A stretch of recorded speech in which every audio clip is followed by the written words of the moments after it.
I was like, It was cool. "Oh." A little plagiarizing, but yeah, I liked it. Ouch! Wow. No. Well, the thing was, is I got the Game of Thrones. It's the video from Game of Thrones. I know. I used it, but I took the thing off, and then I found a song, and then I cropped the song into pieces, and then I thought it would be like a really good kind of thing for if we continue to do this and it becomes part of it, I'll probably get something made. But I wanted something that was like exciting and was like so I'm glad that I hope you guys liked it. Yes. It was very good. It was very nice. Very nice. Thanks. Yeah, I'm ready to get into it. You ready? Before we talk about like the more nervous I am, I was like, oh yeah, it's fine, and then we just talk around, not do anything. It's like, okay, get more. No, let's go. We are ready. Okay. All right. Thanks, guys, for liking it. With the three of you, the Haley's character, Sage Squirrel, and Andy, you are sitting at a tavern. You're sitting at the Dizzy Butterfly, celebrating a completed quest of saving a nearby farm from a troll. You've come back. You're a little sore and tired from the previous evening, but tonight you're at the tavern having rounds of food and drink on you for free. You celebrate the night. Everyone thanks you for the tireless effort you've continually shown this town. You party onto the night. You party for a couple of hours. Why don't you go ahead and describe your characters? Let's start with Haley. Okay, so my character's name is Lilithia, and she is a rogue dark elf. She is the way she. Can I start with the way she looks? Yeah, go however you would like to describe your character. Okay, so she is very tall. I have her at around 5'10". She has lilac-colored hair. She is very fair-skinned to the point where she's almost translucent. She has one black eye, like her whole eye is blacked out, and then the other one is lilac-colored. She has very, very angular features, and like everything is very small other than her eyes are huge, and obviously she has pointed ears. She is very quiet and stealthy. You would not hear her walking if she were near you. She's very, very quiet. She's basically the antithesis of me. She basically, for her personality, is if she cares about you, she will do absolutely anything for you. However, she's not to be trifled with. She lost her family when she was very young and was orphaned. She thinks her sibling, her one sibling who was her sister, is either died or she just will never, she doesn't really know. But she has sort of just moved on with the idea that she'll never see her sibling again. She knows her parents were dead because she found their bodies in their house, and she knows that they are dead, but she didn't find her sister, and she doesn't know what happened to her, but she just sort of lives with the pain and just doesn't even literally doesn't know if she'll ever see her again, but it's something that she kind of keeps very close to her heart because of the idea of maybe ever seeing her again. She carries around, what was the I want you to say what it exactly was, Mr. Rickman, because it tethers to the last one shot. The item. Wasn't it the item from the last one shot? No. It's not. Each one of you does get to start with a trinket. Your trinket was a silver claw-footed treasure chest, like a small, like portable thing that you keep in your bag with you. Mm-hmm. It is silver clawed. It's got a crushed red velvet top to it, mm-hmm. and that you store whatever keepsakes you have of your sister in it. Right, and the only iron pot. you have a pot. I have an iron pot. Oh, yeah. The kind you can hurt someone with. Yeah, the hefty kind. The only bond she has is with animals. She can be hot-headed, and she doesn't feel like she's ever really wrong, but that actually comes from like a lack of sort of like self-doubt. Sometimes she is so headstrong in her actions that she won't consider maybe she isn't capable of doing that. Like she'll be overconfident at times. Mm-hmm. But she is a very badass fighter and very stealthy. And yeah. Okay. So, sitting across from your name? Did you even give your name? Lilithia. Sitting across from Lilithia, yeah, you see an orc. Go ahead and describe your character, Sage of Squirrels.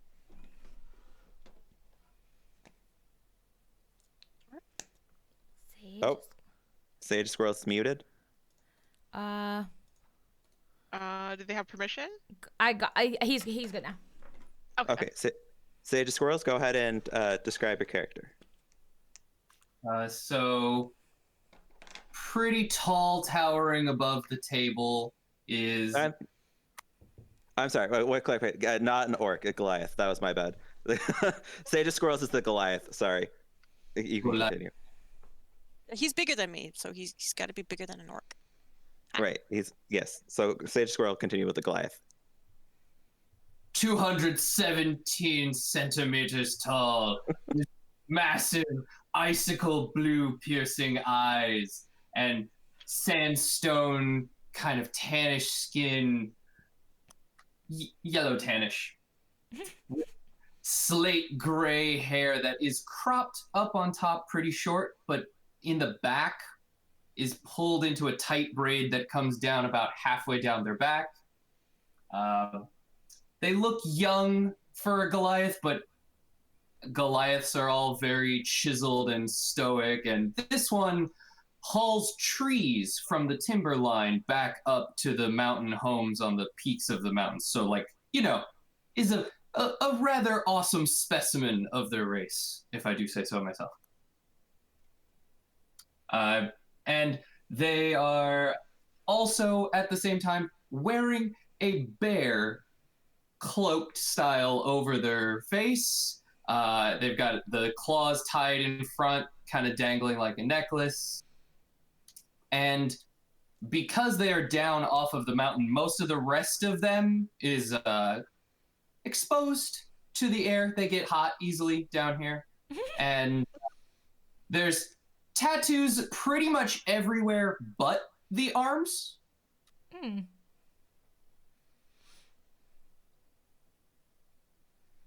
Okay, is there any? Okay, yeah. I'm trying to think.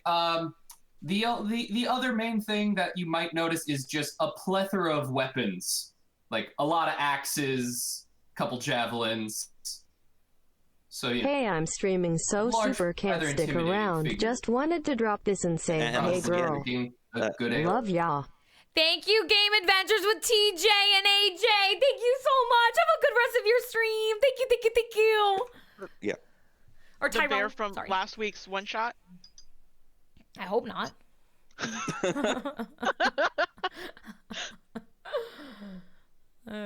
Okay, is that? I picture it as some like icy gray white bear that kind of would blend in with the avalanche white snow. It's my bear from last one shot. You're not entirely sure about that. No. Okay. So, all right, great. Do we? Your name. Your name and state gender. I guess. A gender. You don't have to. Then? Yeah, that's fine. You don't have to. No, that's what I'm saying. He chose to make sure that it's the they them.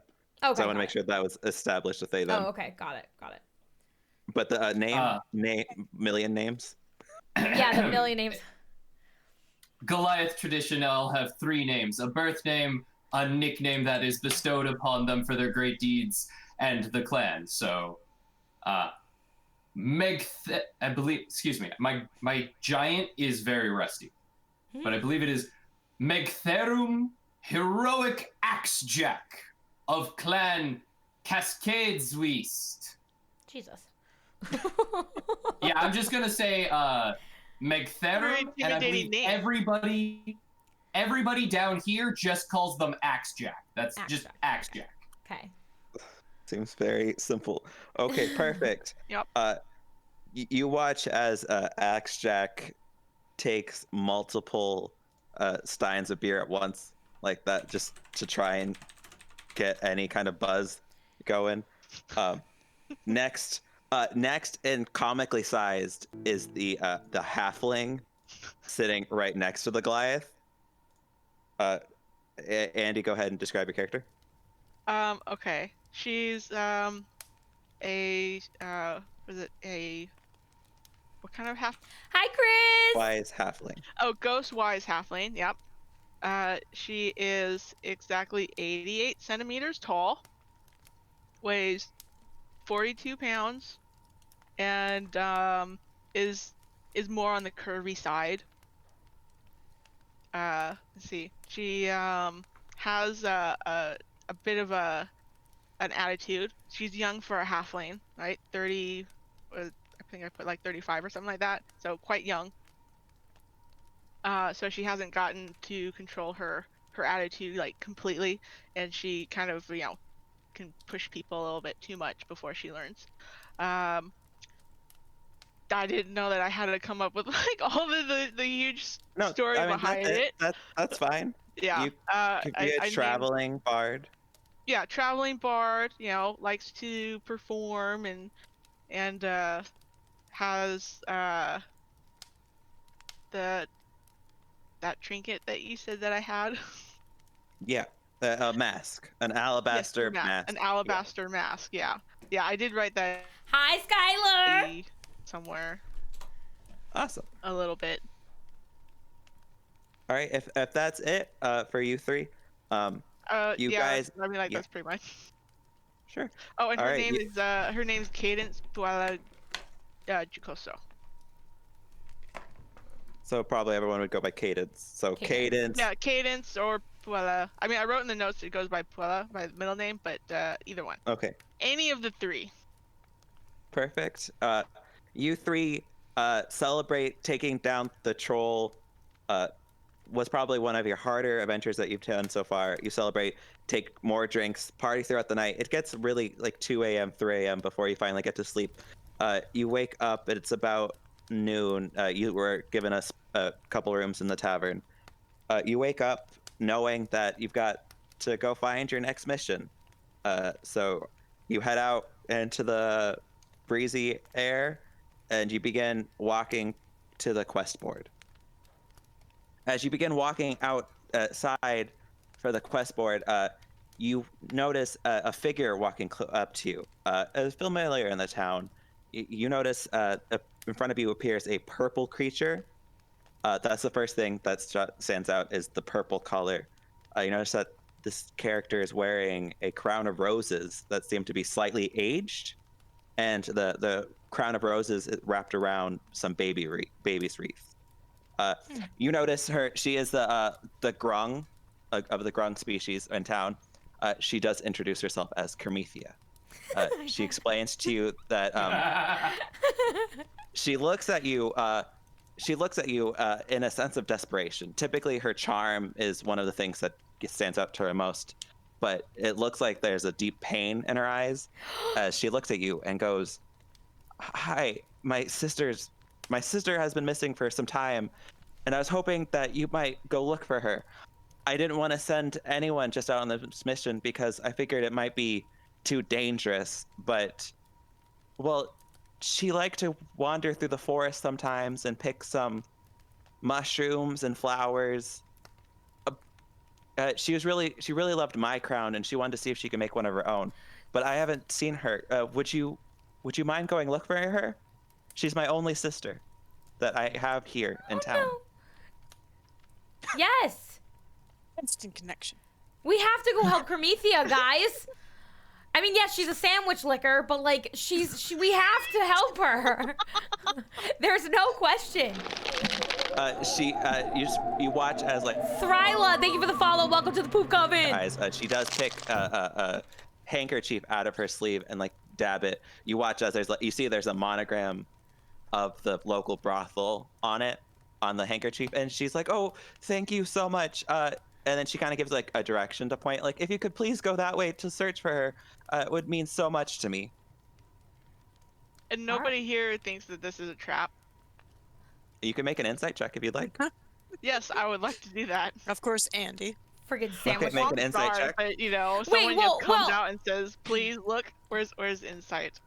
Insight. Oh, it's only +1. Yes, Haley. No, sorry. No, continue. I don't do I'm very listening. well. Okay. Okay. Okay. What was your roll, Andy? Oh, a 5? I got a total of 5. You totally wholeheartedly believe her. There's nothing. Okay. There's nothing in you that would suggest otherwise. Okay. Kermithia, Yeah. I will write stories of your sister and sing songs across this land in honor of her and she's totally not dead already. She, with a bunch of tears rolling down her eyes, she thanks you. She obviously keeps her distance as you're aware that Grong have a poisonous bomb.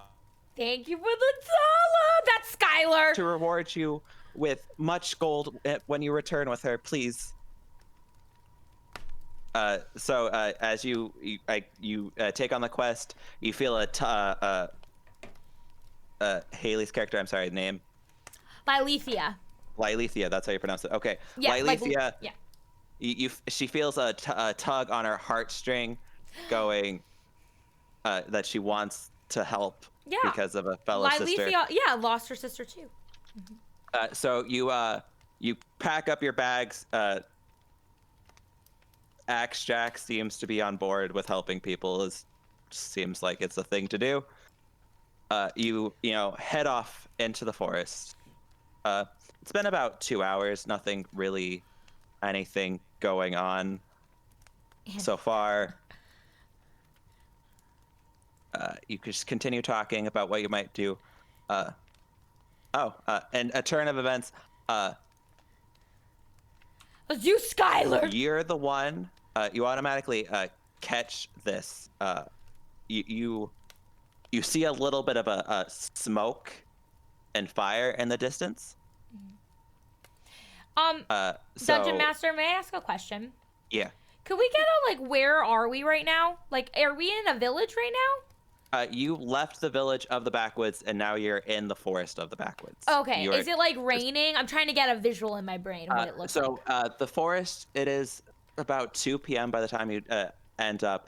It's a very heavy foliage. The tree line is very hard to see above it. But you did catch with your passive perception some smoke and a little bit what appears to be a campfire-y scenario off the beaten path. Okay. And is this an evergreen kind of forest? Yes. Okay. Got it. I like to visualize exactly what it looks like. Okay, so I see out in the distance smoke off of a beaten path, and it's about 2 p.m. you said, a lot of cloud cover. So if we go, guys, towards the smoke, which I guess we definitely should. I mean, we're on this mission. We should definitely go see what that could be. Kermithia's sister in the woods, who built a fire to keep herself warm. We should go because it's gonna get dark, and if it's raining and we get lost in the woods, we're gonna be screwed. So we should go now. Do you guys want to go right now towards there? No. Yes. She's referring to Puella and Axe Jack, the only 2 other people standing next to her. Wait. Where's Sage of Squirrel's character? Where's Axe Jack? You're saying Axe Jack. Oh my god, I thought it was Master Ruthu. What? His first name. Well, we haven't encountered Tuatha's character yet. You haven't encountered Tuatha's character. Yeah, so hurry Are we calling Tuatha. Sage of Squirrel's character Mathtuthu? Or are we calling him Axe Jack? By asking that question, it's kind of obvious you're going to call him by Axe Jack. Okay, I'm not saying it right. The thing we can't pronounce well, or the easy one that Sage of Squirrels gave you, so that everyone could just do the easy one. Okay, so Axe Jack and Cadence, are we going towards the smoke? Haley, I love you. You're great. I mean, if you guys want to go in the woods first, I will gladly follow behind. I'll go out a little bit by myself. Lylethia is very stealthy, so I could even kind of stalk up to where the smoke is coming from, and maybe can I climb a tree? Am I allowed to climb a tree and try to get a bird's eye? Go ahead and give me a stealth check. Okay. Oh, I clicked it twice. Sorry. Whatever the first one is. There's a delay for some reason today. 5, bitch. But I have an 11 stealth, so it's not bad. Yeah, so the 16. Yeah. Okay, you... Who are you? Thank you for the shimmy up a tree, make sure it's a stable branch, and you're sitting in it. You get close enough to look, you notice. Tuatha, go ahead and describe your character. What does she notice looking at a campsite? Well, it's kind of a typical campsite. You know, little fire, some backpacks in a like a sleeping area. The person is cooking over the fire with a pot, just stirring that shit. And the person who is handling the spoon is a orc, obviously female. She has dark skin. I don't know if you'll be able to tell exactly the color, but it's like dark teal. She's got about hazelnut hair. She's about 6 feet maybe. She's big but kind of wiry big. She's like built. Besides being an orc with dark teal skin and eventually you will find out that she has purple eyes as well. Her chainmail seems to be like adorned really weird. Like you can see like flowers and vines and plants like weaved into her chainmail. And she also decorates herself with like precious stones and like little bone things, and her helmet has like the ram horns. Ooh. So yeah. It's a very fashionable orc. So yes, yeah. very fashionable orc. So she's also got like an amulet on her that she tries to keep pretty prominent. Is she stirring something in a pot or a cauldron? Yeah, a pot. Okay. Like an iron pot. How, Mr. Rickman, how high up am I in the tree? Could I smell what maybe is coming out of the pot, or I wouldn't be able to smell it? Go ahead and make a perception check to see if you can smell it. Because maybe because I'm very streetwise and I probably encountered a lot of people who are selling poisons or are trying to poison. So I want to make sure that I can't smell that it's poisonous. And I rolled a fucking 16. With a point of reference, roll it again. Okay. You are a drow, which means that in sunlight you cannot see very well.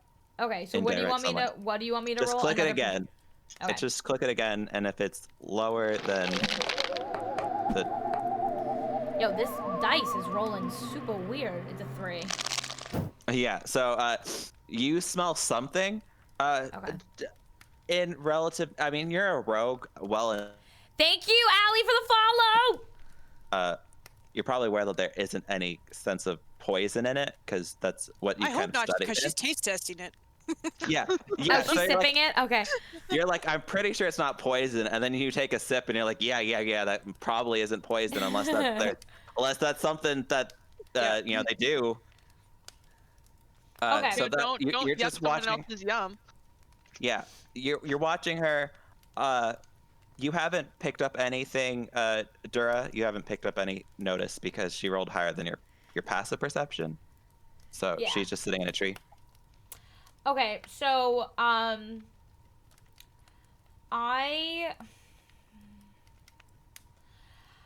Okay, so I've observed that she's just sitting quietly. I'm in the tree. I would like to okay, am I allowed to like pull out my bow and point it and then shout from the tree being like, oi, and like yell to get her attention and then be drawn so I'm like, you know, protecting myself? Or is that too aggressive? I don't know what to do. That's what I feel like I feel like Lilithia would do that. You could draw your bow. I'm gonna draw my bow and I'm just gonna get her attention from the tree, because then I have the vantage point and I have the, you know, the one, I'm in the woods by myself with this. I have a question. What day is it again? It's about 2 o'clock. Okay. Yes. What? How far behind is our us other two? Jura, how far off a path would you think your character would set up camp? Probably only as far as the trees would veil her. Yeah, I figured it's not that far. If it's a dense wood, it'll be closer, but if it's not that dense, it'll probably be farther. It's pretty dense, so you're probably... Welcome in, Allie Horror and Ellis Hanners. How are you? Thank you for being here. Okay, yeah. So Quilla and Axe Jack are pretty close behind then. Yeah. I figured they were like on the tree line. Okay. Yeah. I think that's what I'm gonna do. I would like to draw my bow, get her attention, and just, you know, see what her reaction is while I have the advantage. Okay. Do I have to roll for anything? Nope. You draw. Okay. Unless you're trying to intimidate her, you're not currently. I'm really not. I'm just trying to keep myself guarded. Okay, It's so all you good. draw your bow. Chris, I Jura, love you. you immediately lock eyes with the rogue in the tree because she didn't make any, she broke stealth. Now you notice that there's someone. There's someone just staring at you with the bow. Yeah. And I get your attention. Go ahead. Do what you need to do. It's between you two now. I'm kind of gonna look at her for a second, do an insight check. Okay.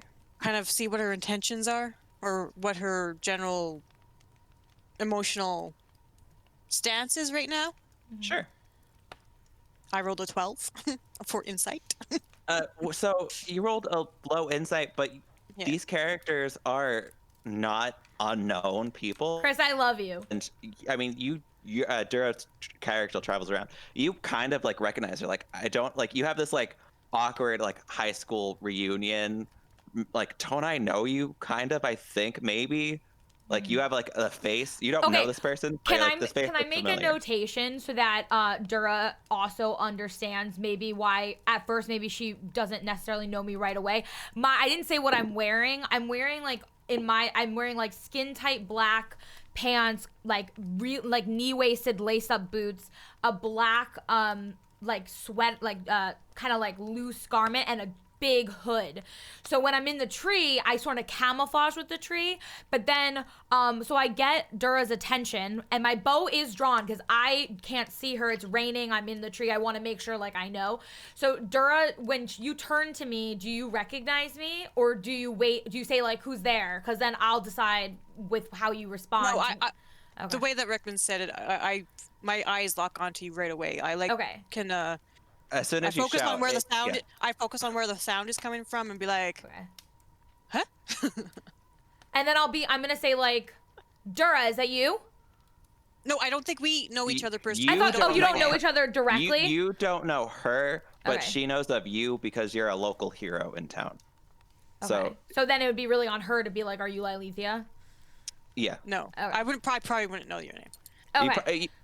Yeah, she wouldn't necessarily know your name, but she knows like, oh, you're the ones like. Okay. She would know that you. Do you think I can like say my action now? Yeah, go yeah, please. There you go. Yes. I kind of look you over, like, kind of like, okay. Combat dominatrix. Kind of look up at the sky that it's raining, and look back at you and go, well, if you want to stand on that tree all day, that's fine by me. But if you'd much rather come here and have a nice hot pot of lunch, come right over. From one adventurer to another. Okay, so I continue to look at Dura. I look her over. I assess that it doesn't look like there's any weapons on the ground. It looks like pretty chill situation. Whatever weapons stowed on her. Right, but it doesn't seem like she has anything like, dangerous that's like right in the immediacy. I'm not aggressive at all. Right. No, so there's no hostility. I take my bow, I undraw, I climb down the tree, and I put my hood down so that Dura can see my actual face and my hair and see who I am. And I sit down next to her on a log and I say, "What are you doing out here all by yourself?" Just looking for a living. You're looking for a living out in the woods? Well, I said I was an adventurer, yes. Sometimes you kind of have to travel to do so. So where are you traveling to? Do you know? Probably town, whatever it's called that you guys just came from. Looking for a little bit of work. What kind of work are you into? Oh, all kinds. As you're an adventurer, all right? All trades. You know what kind of stuff. Yeah, well, I just want to be able to help people. We're on an adventure right now. I have 2 people hanging out right outside of the tree edge. Is it okay if I call for them to come? Well, if they're both as skinny as you and probably hungry as you, bring them all over. Okay, and then I do that whistle noise that I can't actually do. You know when people put their fingers in their mouth and they go like, shoo, woo, like I make a fucking distinctive, high-pitched, shrieky whistle noise. Yeah. And can they hear me? Yeah, we're like 5 feet behind you. We can Okay. totally hear you. So then they come. But regardless of like your little whistling thing, Fuella's already has like her instrument out and is already doing like a music thing because she can hear you talking and going like, oh, it's this again. Yeah, as soon as you shouted, they probably were like, at least a little bit of alert. Wait, how do you say the name again? Lilithia. Lilithia. Yeah. So Fuella's like, oh, Lilithia's doing that thing again. Okay, whatever. And she's like, I'm just gonna sing this happy tune to myself, and starts going, headed towards the camp anyway. It's like, yep, there's the whistle. All right.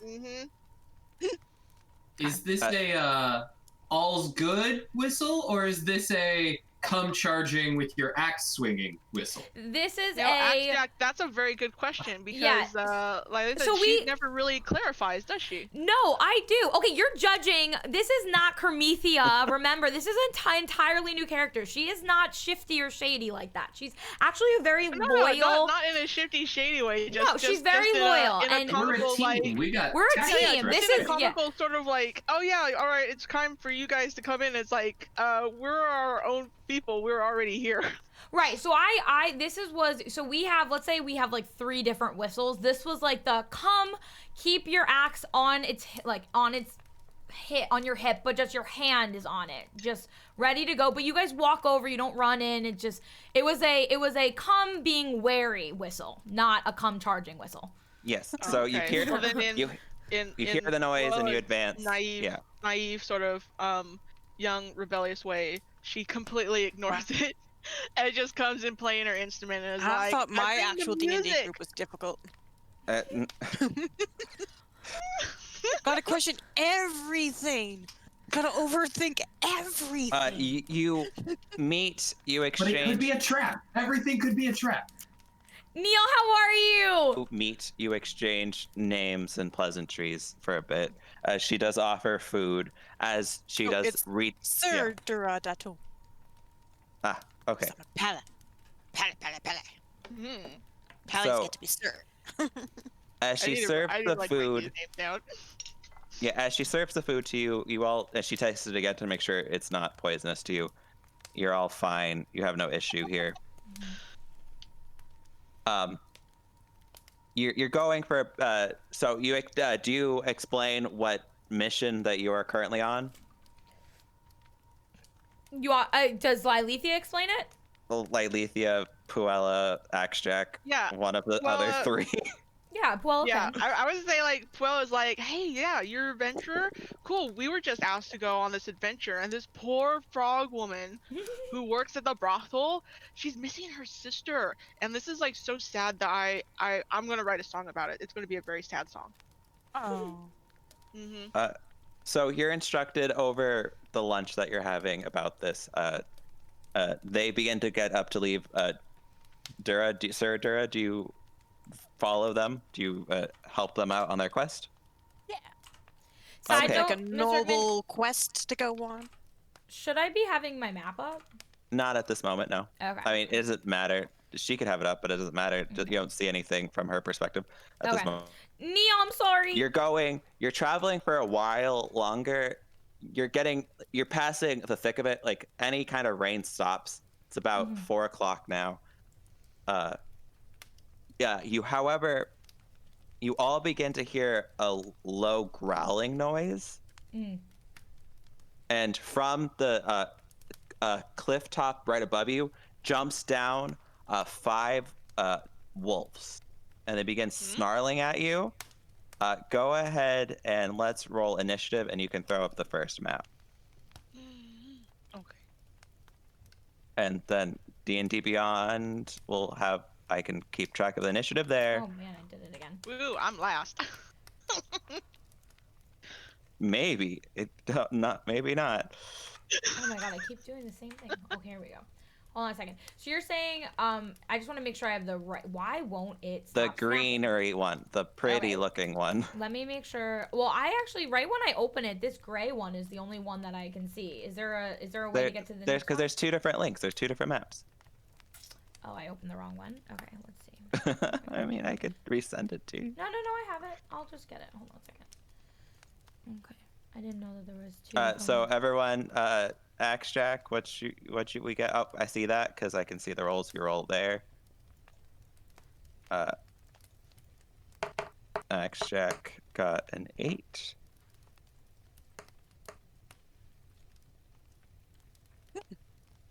Oh, of course. The Sir Dura's got the best of the rolls.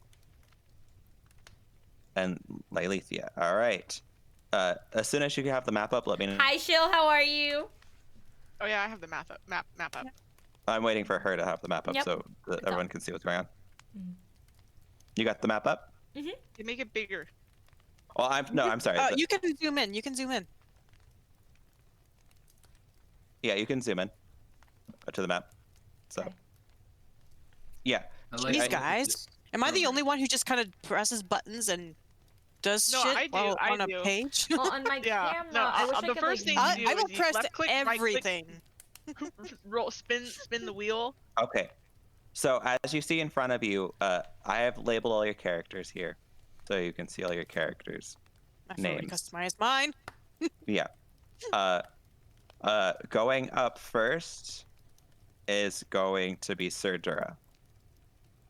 So these five seemingly feral dire wolves begin to like snarl at you. You have the and Dura's up first. Each square is 5, so you can click and drag your.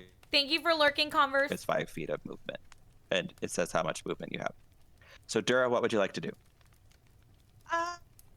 I want to try to calm the wolves down and maybe get them to maybe realize that this is a bad idea and move on.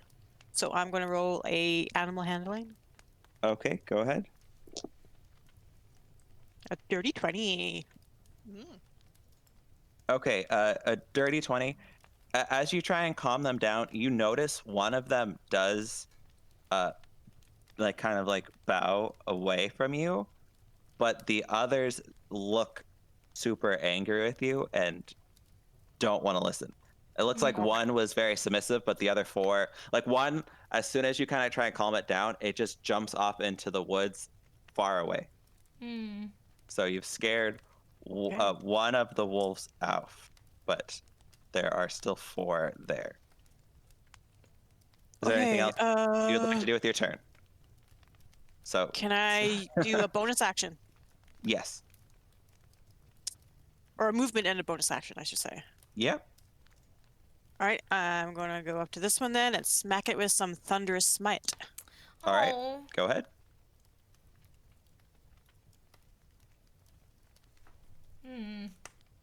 So for the first time, you guys are new to seeing this character. You see her wielding. What is she wielding? I'm wielding a light hammer.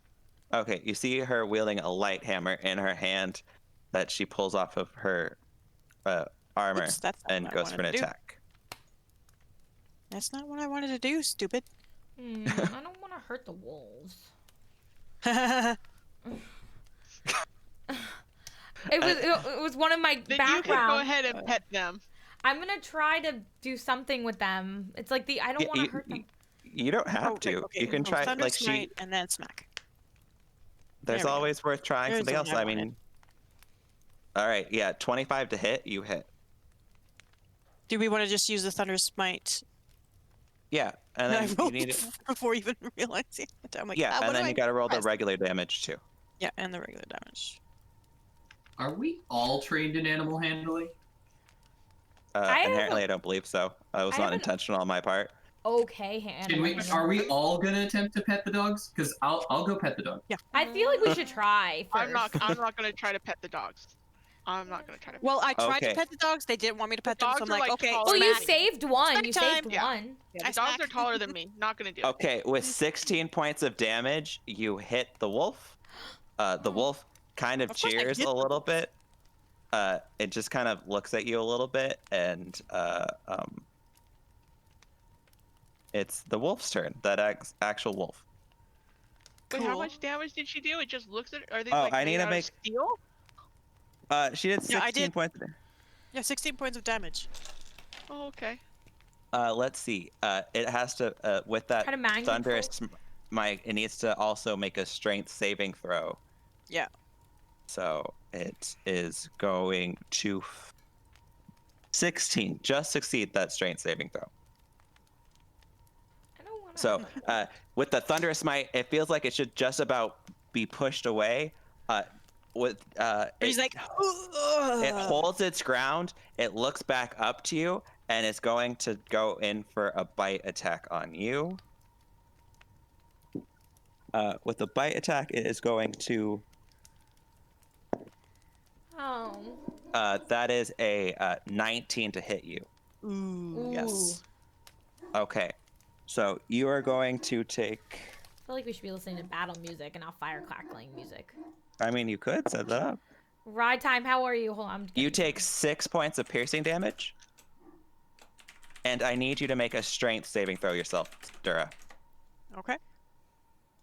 As the wolf bites down on your forearm, it you tries son to of a throw you bitch. to the ground. Nope. And it throws you. You watch the giant orc hit with the thunderous smite attack. The wolf bites down and throws the wolf. The wolf throws the orc straight to the ground, and you are now prone. Oh my god. So, and it begins to like. Not ordinary wolves. It begins to go up to you and looks like it wants to go after your neck, but that is the end of its turn. It is Lilithia's turn. Okay. You Oh go man. pet the woofie? You go All pet right, the well, woofie now? I think what I want to do. Hey, I was just doing like I know. I was doing it because agree. No, I agree with Dura. I was first, and I wanted to Yeah. make sure that No, I'm gonna still try. Okay, so one wolf clearly. now we can beat seems... up on the wolves. No, I want to make an animal handling roll, and I want to let out like a really high-pitched shriek that's like super piercing that will scare them and make maybe some of them run off again. If we could save any of them, I mean, that Dura how saved one. Animal handling works?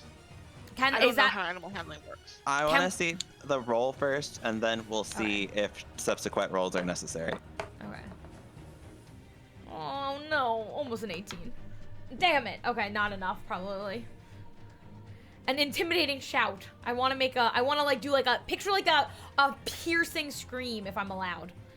You watch, you make this piercing scream noise. You watch as the wolf was about to go bite Dura's neck. It stops for a second. You seem to have gotten its attention. Okay. Go ahead and try to make an intimidation check. Okay. Just to see if you try and scare them off. You definitely stopped them in their tracks for a moment, but not Does it have necessarily. the intimidation? Because I have 0 on it. Can it be like acrobatics or athletics? All right, I'll do an intimidation roll. Intimidation. I'll do intimidation. Oh, it might be. Oh no. It's a 9. No. With the 9, it seemed to stop. It seemed to be less aggressive towards Dura and trying to take out Dura specifically, but all of them are focused on your group. Okay, so is it still my turn? Yeah, you can try something as an action if you'd like. She still has movement though, right? Yeah. Could I, cause like I'm stealthy, right? Could I try to like jump and almost like distract the wolves so that they follow me, and maybe I could like, I don't know, like I could like, I want to like jump and then like run and then jump and then like lead them into the woods a little bit. We're kind of bottlenecked right here. Oh yeah, we kind of are. Is there any water near us? No, there's like nothing near us. Okay, so, okay, I want to. I guess I have to like hurt the wolves. I don't want to though. Ah! Okay. Can I You do have spells. Okay, what is there? Not is there necessarily damage things. Could I throw?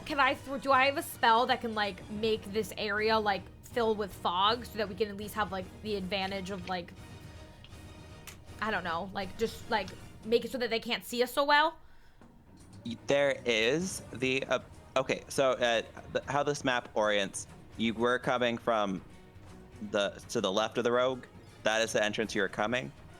You notice the wolves come, they all jump down, blocking you that path, but the path north is fine. Okay. You do have a spell called Magical Darkness. Okay. It's called Darkness that could fill up a 15-foot area, which would basically hit every wolf. Okay. Okay. Yeah. I want to do that. It would hit every wolf and just miss Dura that's on the ground. Okay. So I want to use my darkness. I see that under spells. Can I use? Yeah. Yep. Okay. I'm using it. So you cast your spell. You as you guys well, as everyone is familiar besides Dura, you watch as she begins to close her eyes, and as she opens them, she casts out this magic darkness spreading out in an area. That complete area, it just looks like there's just a random black void there. So you can't, nothing can be seen inside or out of it. Dura, you are like face to face with it, and like it looks like if you were in the darkness and looking to try and see your hand, you cannot see anything. So it seems as if all of the wolves for you, Nair, anything impaired. That means I'm at a disadvantage to hit, aren't I? Yes, but if you wanted to run away while the wolves couldn't see, you could do that before the wolves continue to go. As that's your turn, the wolves that are all in the darkness are going to try and look. They do not seem to make it out of the darkness. The first one tries to move, but hits the wall and is disoriented. The next wolf, no, it is Axjack's turn. So Wolf 2 goes to try and find its way out of the darkness, but cannot see. Axjack, you are presented with the option to flee or to engage in darkness where you can't see them. So if I wanted to pick the dog up by its scruff and tell it no, would that be an athletics check to grapple or an animal handling check? That's a great question. Maybe both.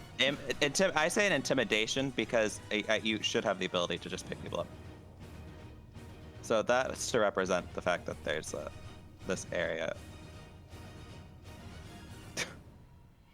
So wait, we're down to. Are we still gonna down get to a little wolves? black circle showing where the darkness is? Yes, that's okay. Sorry. It's very hard. Yes, Axjack, you were wanting to roll. What was your question? Intimidation, you said? Yeah, intimidation. Intimidation. Are we still at 4 wolves, or did one run off? You're still at 4. With Okay. a 16, did you? So you wanted to go into the darkness and grab a wolf? Is that what your intention was? I'm assuming at this point I know that this is a thing they can cast, so like I would go, oh right, it's still probably like right around here. Walk up to the edge of the darkness, reach in, pick up the dog. Right.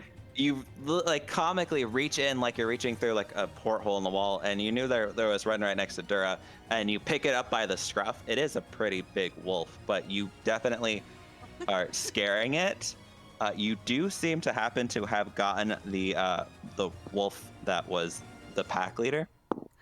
Oh. And it does seem. Yeah, I rolled against that. Axjack, what do you do to intimidate it? Oh Jesus! Besides picking it up, he's not gonna hurt it. You can't physically hurt it in an intimidation check, but that's what I'm asking. Oh, for sure. I'm assuming, like, this is big, probably like Saint Bernard size or whatever dog, but yeah, I mean, 7-foot person has a very big hand, so grab very big puppy out of the darkness, and it comes out of the dark looking straight into these like icicle blue glaring eyes for a second, followed by no. And then just tossing it back into the dark with its yes, friends. Yes. Okay, that's good. Bad okay. dog. Yes. Yes. Sage of Squirrels, sorry, the axe check. Give me a perception check.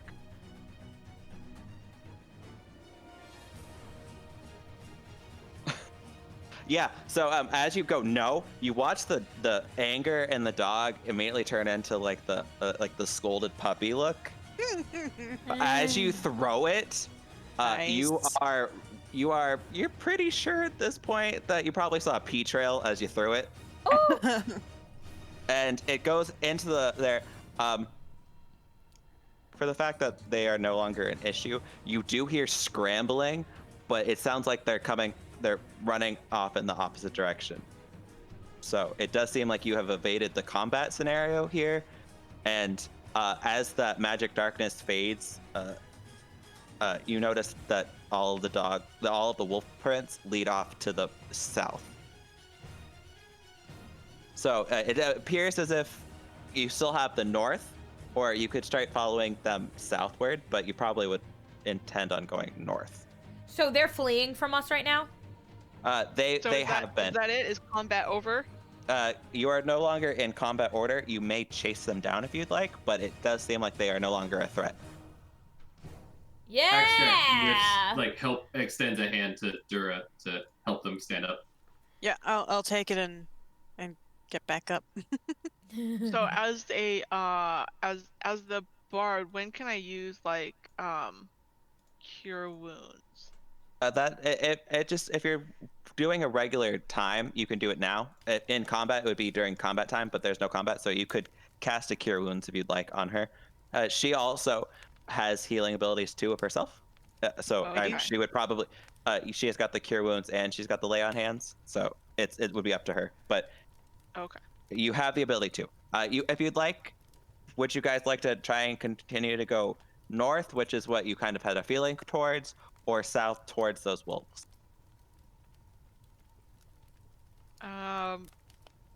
We don't know which way the missing person is that we're trying to find, do we? No. No, you were intentionally trying to head north until the wolves came in. Like, you had a feeling to continue to go one direction instead of, because if you're going west and then south, you'd be going back towards town. Was Dura also going north? I was going to town. Yeah, she was going back down to town. But then she met up with you guys and Okay. decided to help you guys out. All right, so I think we should just continue north. Okay, you continue north. Talking about that interesting fight Axe Jack just made a dire wolf pee its pants. South has treasure. Heading down. The road stops being a dirt road anymore. It begins to be gravel. Like you notice there's a gradual shift. Now it's like a complete gravel road. Walking, it reaches to you see a tall house that's dark as tombstones in front of you, just about 60 feet away. You all begin to hear a soft whimpering coming from towards the house. As you guys are like slowly making your way towards the house, as you're walking north, you hear that there is a soft whimpering, and you notice that it's coming from a pair of children standing out in the street. You notice it appears to be a 10-year-old girl and a 7-year-old boy, approximate age-wise as you're looking at them. Human in nature. You notice the young boy is weeping and clutching onto like a stuffed teddy bear. Okay. And the girl is trying. The girl's older and she's trying to hush the boy. Does anyone have like good charisma? Because I have I have 0. Yes. I'd be like, oh, you wee poor things. Let me see if I can find something for you to eat. And she'll go up to them and then put down her pack and start rummaging through it for like rations or candy or whatever she can find to give to these little kids. What's going on? Why they're I'm alone? getting to that. Let me like give them something. That way they feel the need to give me something. As you are rummaging through your bag and trying to find something, you hear the little boy kind of go meh, meh, meh, and trying to formulate words right now, but very, very upset. The girl looks and she says, what he's trying to say is, there's a monster in our house, and she begins to point to the house. to the house right behind her that's seen better days. As you get closer, you look at this house, and it looks really beaten down. The windows are dark. It's got a hold the door on the ground floor. There's a rusty gate that's slightly ajar. It looks like a poor, beaten down house. The kids look okay. Their clothes are not. Their clothes are fine. They look healthy enough. The clothes look fine. But they say that there's a monster in the house, and that their little brother is still in the house somewhere. They don't know where their parents went off to. We'll take care of that right away, wee things. Here's some food, and go find some safety while we deal with the monster and find your brother. They say they won't. They give them their names. They say the girl's like, oh, this is Hector, and she points to her little brother, and she says her name's Priscilla. Then they give like their names. Our dad's name is Mortimer, and our mom's Ophelia. We heard Just loud noises and got scared. Yes, just go take the food and run along. We'll take care of it. I will try to give her food. Give them food. What's the little boy's name who's still in the house? Did they give us that name? They say the little boy's name is Donnie. Okay. And little as in probably like a toddler at most. They don't really giving like a great descriptive of age, but a very young child. Did they say where their parents are? They said the parents went to go fight the monster. Uh-oh. They think. And so they rushed outside, but they don't know. But they haven't come back out. Okay, so potentially no, the parents. As soon as you kind of like, you know, when you talk to the kids, like, wait, do you know where your parents are? They immediately go into that ball of mush. That's like, well, you're not getting anything else out of them anymore. So potentially the parents could still be inside, or maybe not. That's the feeling you're getting from this. They take a little bit of food that you offer. Parents, though. They didn't say anything about parents, though. Again, Puella would like to do an insight. Well, they did. As you dig more, they explain that their parents think in the house. Okay, then never mind. Then can I do investigation of the outside of the house? Yeah, of the kids, and do they look wounded, and what kind of damage is going on with the house? Sure, go ahead and make an investigation check. I'm gonna do divine sense. Divine sense. Okay. Divine sense. What's the area on that? So her divine sense. 60 feet. As she begins to clutch her amulet, 60 feet. No, there is nothing within 60 feet of you that seems to have any kind of good or evil spirit. All right.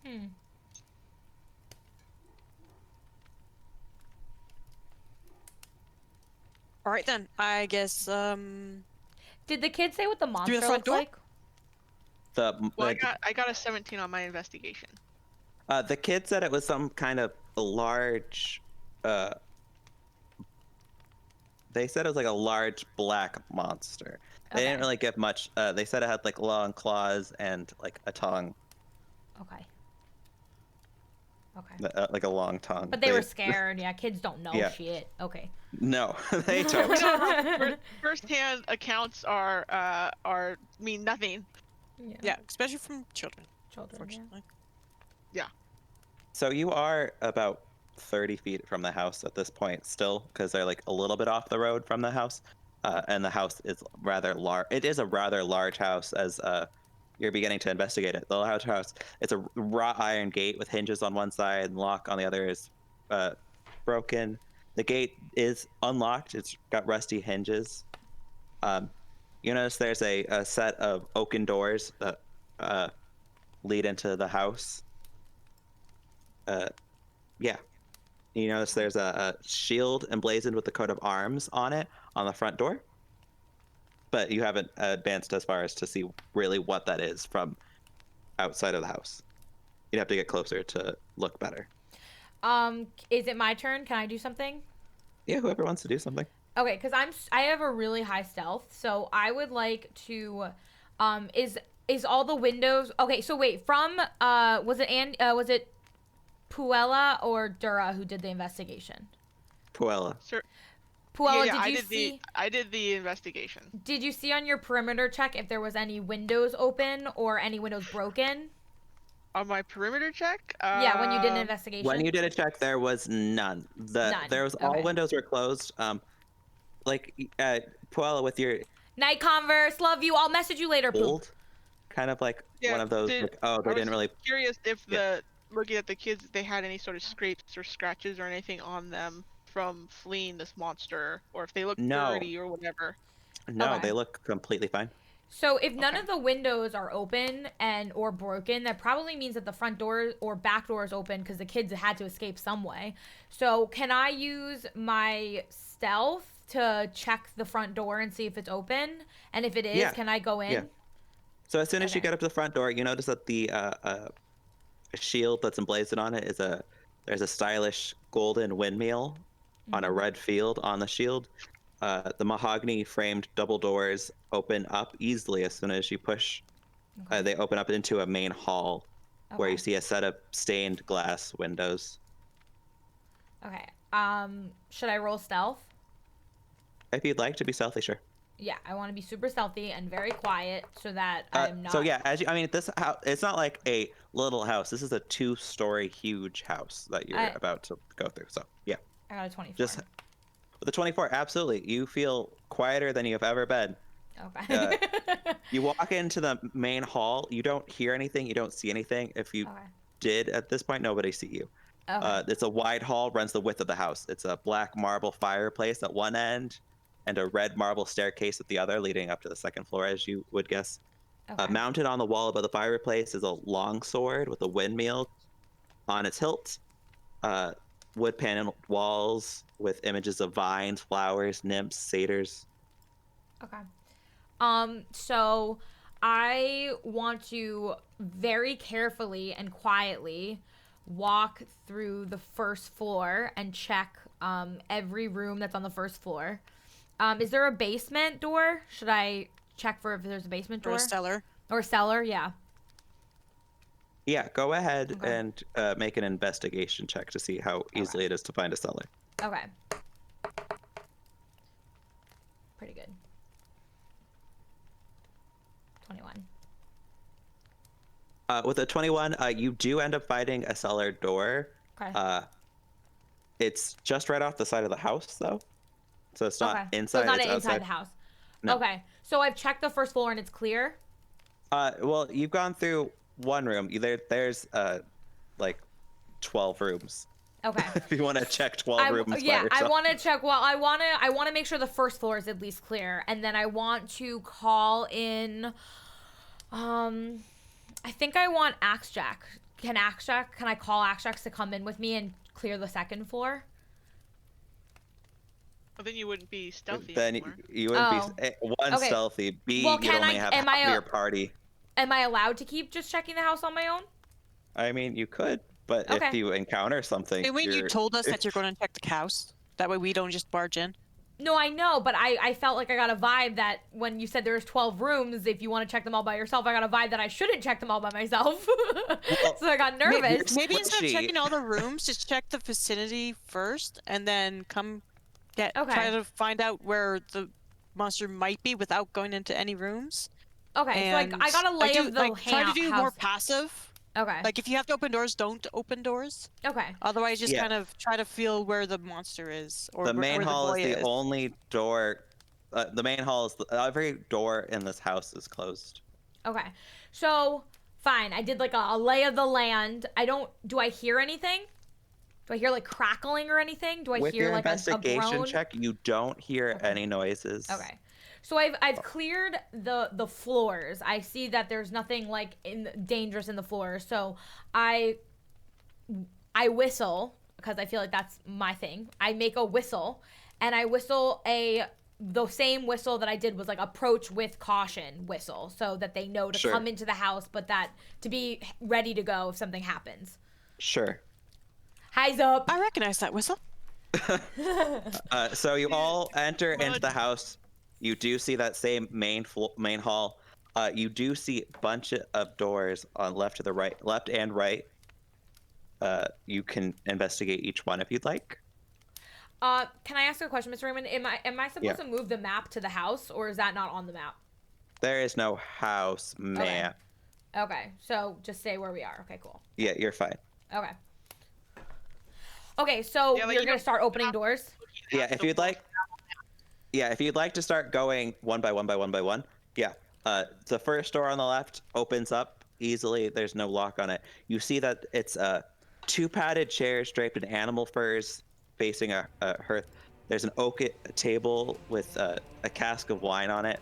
You do notice on the cask of wine there is a picture of a squirrel with it on it, like as the emblem, with a little pair of glasses on it as like a wine logo. You keep going through. You notice that there's wooden goblets, a pipe rack, a candelabrum. You're just trying to check out everything in this house at this point. You do notice that there is an east cabinet with a lock on it that holds a heavy crossbow, a light crossbow, a hand crossbow, and bolts in it in this cabinet. That is all that you see from that room. If you could try and get into the cabinet if you like, or you can move on to the next room. It's up to you. How large is the cabinet? I mean, easy enough with your thieves' tools. Anything's openable. No, well, but it's not like there's not going to be a monster inside this cabinet, right? No, it's a clear cabinet that you can see all these things. Okay, so I'll definitely open it. Okay, use my make a thieves' tool check. Yeah.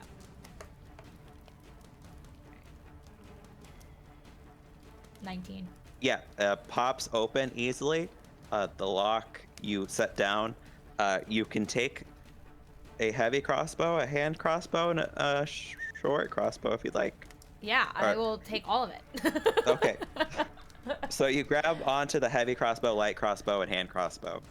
Nice. And there's bolts for each. That's all that you find in this room. Okay. You move next room. More of Dura's interest. You see that there's a kitchen and a pantry in this next room.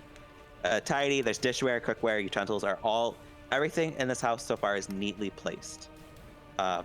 There's a work table with a cutting board and a rolling pin.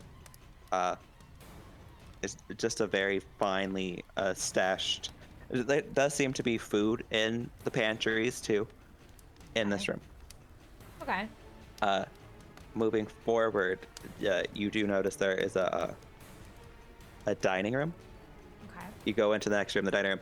Very centerpiece wood panel dining room with mahogany table. Burglar! Just and very expensive taste here. There's a fireplace too with a mahogany framed painting of a There's that. You guys can keep going if you ever want to. I'm also not trying to force you room to room.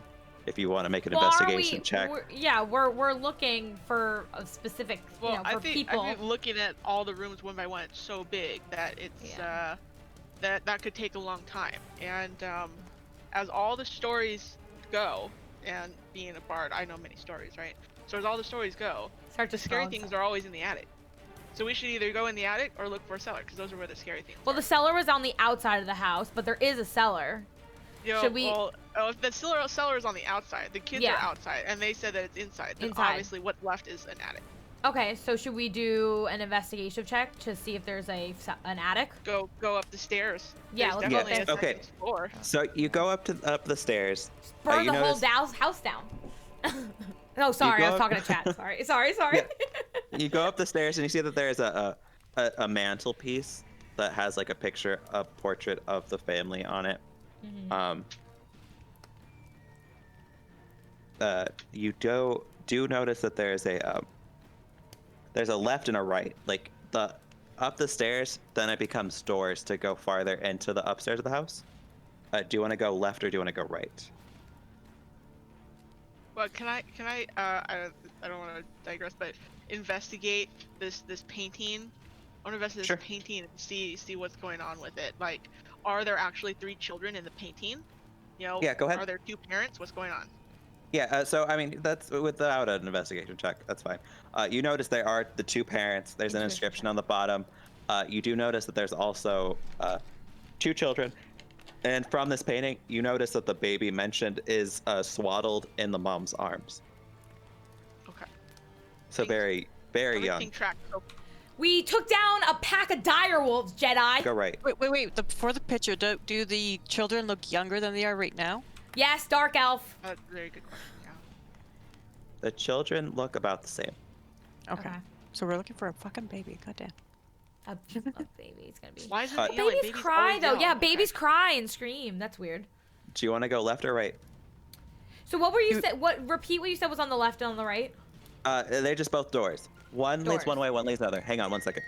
Just decide while I help. Yeah. Okay. Should we? We shouldn't split up, right? Hasn't spoke up for a little bit. I know. What I does think we agree. Axjack, what do you think? Axjack is always watching, always thinking, but not always speaking. Okay. Okay. Would it be dumb to split up? And I also think he hasn't really been talking much because we've been talking. Okay. It's Oh, this is flipping like what usually happens. Talk over us, Sage Squirrel. Just keep Exactly. talking. No, I have to no, don't open the floodgates. No, I'm trying to talk less. Don't open that door. Left or right? Left or right? We hadn't decided yet. Can we roll a two-sided die? Okay. That's a coin. Right. Axjack said right. Axjack goes right. Okay. Yeah. I'm I'll go following right. the big guy with the I'm big following the big weapons. guy. I go right. Yeah, we're going right. All right. There is currently. You see that there are. There's 2 rooms on the right side. One room immediately goes right into a balcony. So obviously that's not the correct room. You open up this next room and you open it up and you see that there's bookshelves lined with tomes. A bunch of tomes with text on them in the room. You also notice that there's a heavy wooden chest in the corner of the room with the clawed iron feet against it, with the lid half closed from your angle that you can see. That is what you see in this room. There's just a chest in the room. And a sturdy desk table. Does the chest have a lock on the outside? As you approach it, you notice the chest is open, and there appears to be a skeleton hanging out of the chest. Oh shit. Oh, human skeleton? Make a medicine check. Okay. Well, should I do it? I have a low medicine. All right, well, I did it. Okay. Too late. Oh, no. What your character wanted to do. 7. I didn't realize. Okay, here we go. You're really not sure? As Dura goes, it's fake. She's like, that's fake. That's decoration. I know bones. So as you move off the chest, you notice that the skeleton that's fake, there's a piece of, it's like half a body and an arm. You notice the skeleton is clutching onto a scroll. Okay. Yeah. So we're all you notice in this room together, right? Yeah, you're in this room together. It's clutching onto the We're scroll, wandering and you notice. looking over at things. Yeah, you're wandering around, and you notice that there's a seal on it with a skull and dagger on the scroll. I think somebody should, not me though, somebody with a higher wisdom should pick it up. Who would like to pick it up? I'm just a performer.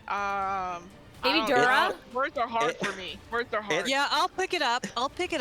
Okay. God This damn. thoroughly amuses me how paranoid you guys are. Oh, look, a scroll with a skull and crossbones. Let's see what it's about. Sure. Yeah. You pop the seal off. It's fine. You open it up. You look at it, and immediately you notice there's 2 different handwriting styles on it. The first handwriting, and it's like in a flowy, nice script. The first one says, "The eggs will make it to the nest. Then it's time to begin. Make sure the birds are in place before you go." Whoa. Below that, you see a different person's handwriting say, "I am confused. The bird already arrived." And then you see the ellipses, ... Wait, birds? ? Not bird? What do they look like? And you don't see a response back to that message. The fuck? Ooh, I'm going to. This looks like a sending scroll, so Omelet recipe? I will tuck it away and check on it every now and then. Because it sounds like it's an interesting little doohickey. The eavesdropping. When you're looking at it, when you open the chest after that, you notice that there are Stages scroll. 3 spell scrolls. Okay. And 4 regular healing potions. Okay, so do we all get a healing potion? I don't want to rob this house. I'll take the scroll because it looks important, just in case something sinister. It's about something sinister. My character is gonna take all the potion recipes. Like Lezia's taking them. Okay, you've taken the 4. I turn, go investigate something else, and then you swoop in and be like, grab. For 4, yeah, 100% she's taking. If they have value to her, she's gonna take them. Sure, that's fine. What is Axe Jack doing, or Puella doing in this moment? There's a bunch of books around you. Are either of you doing anything in this room? Caesar, hi! What's that supposed to mean? Are you serenading me? Hi! I took all the potions, guys. I'm fucking taking them. And I was like, oh yeah, I could use one of those because I'm just a tiny poor musician and there's no money in music, so. Right, you're like one of those boo-hoo musicians, aren't you? Well, yeah, she's more. Edgy. She's edgy. She's an edgy bar. We like to call it edgy. Okay, is there anything else you'd like to?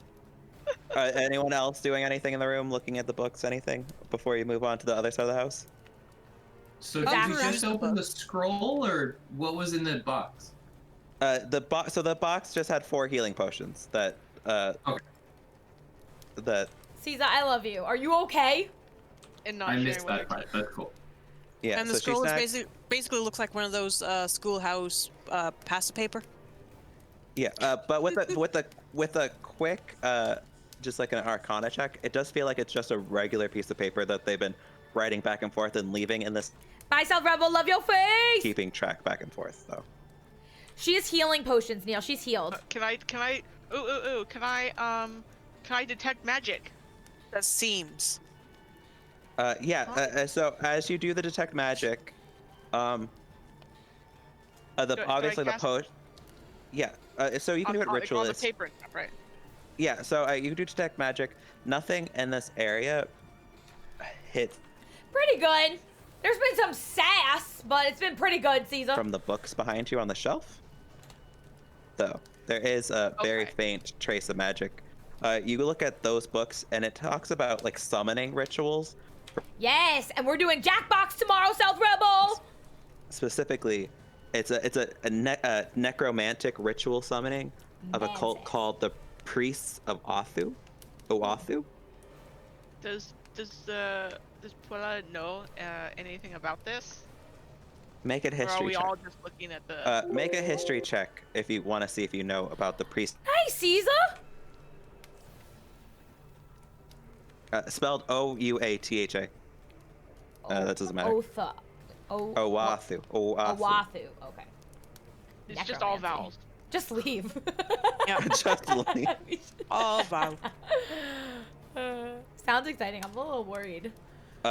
With your history check, you notice that there is a dark energy about the priest of this monster. It's been like, fairy tales and like dark history tales of cultish monsters.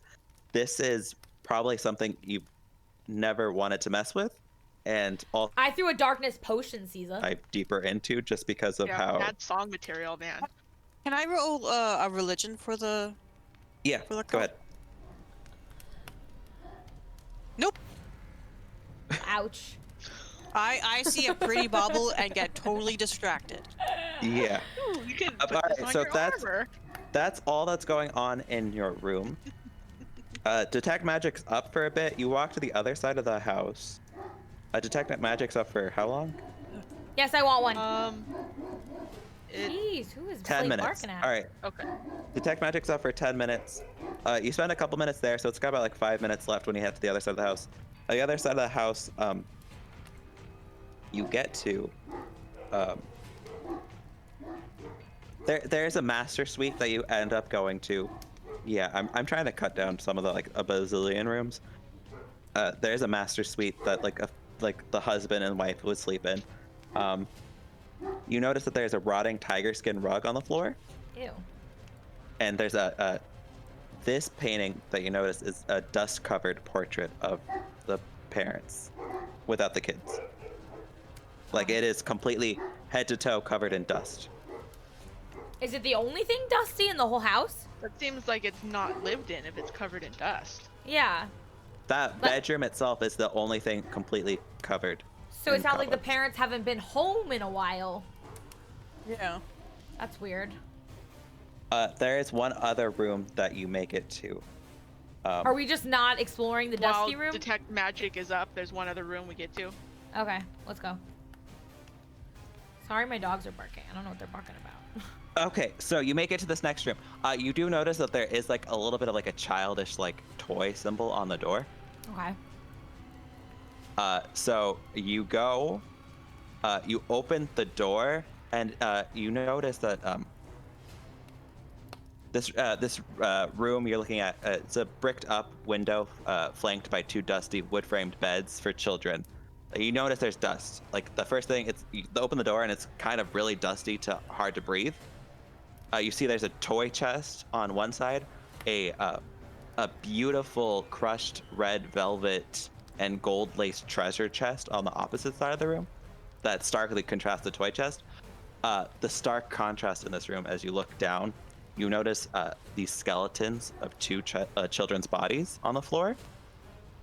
As you look at this, up appears, and this is when your detect magic pops off, pings 2 shadows coming from a lower floor, and a large black entity with like a forked tongue sitting on the treasure chest just look back at you guys. Roll for initiative. Does not feel good. Oh no. So in the children's room, you notice, as you roll for initiative, I'll give a little bit more flair. You notice that there are 2 cradles in the room, but there are 2 skeletons of the size of children on the ground. So did the black I entity think those come kids from? outside are actually dead. Yeah. And I think we got lured into the house by whatever this entity is. Well, in this room. Time to take care of business. Oh, all right then. See, we didn't check the kids for traps, and look where it got us. So she did define sense. Children. I did ask to see if the kids were okay, and I thought it was suspicious that they were. You investigated the children, shape. but you did define sense them, but the divine sense from the paladin didn't trigger anything. So that should have been your first like, hang on, but something about these children did not show a divine sense entity. They outwitted us. Something about this house. Is there a map for this? Yeah, that's the other map. Okay. The black. I couldn't find a lovely children's bedroom, and I was getting very like annoyed, and I'm like, I ain't making a map here. So please switch to the other map, please. Is it the gray one? Yep. Yeah, that is the bedroom. I made a little square to show. Bedroom. Yeah, it's huge. It is. The square around it is the size of the bedroom. It is a giant mansion. You guys literally skipped 15 rooms in this mansion. Holy and like, let's go. We don't have time for that. Yeah, we're We'll going clean them out when we're hard done. here. Oh my God. Point of reference, Puella, as your detect magic is fading, you definitely ping something coming from the treasure chest. Not the toy chest, but the treasure chest. And the opposite side of them. So, yeah, So where's guys, the door there's something exactly? really fishy with that So- treasure chest. Hang on. The door would be where Axe Jack is. Okay. Okay, behind Axe Jack? Yeah, behind Axe Jack. Okay. At the top, then. Where's the treasure chest? So here, the leaf is where the actual door is. Okay. The chest. Hang on, let me get a different thing.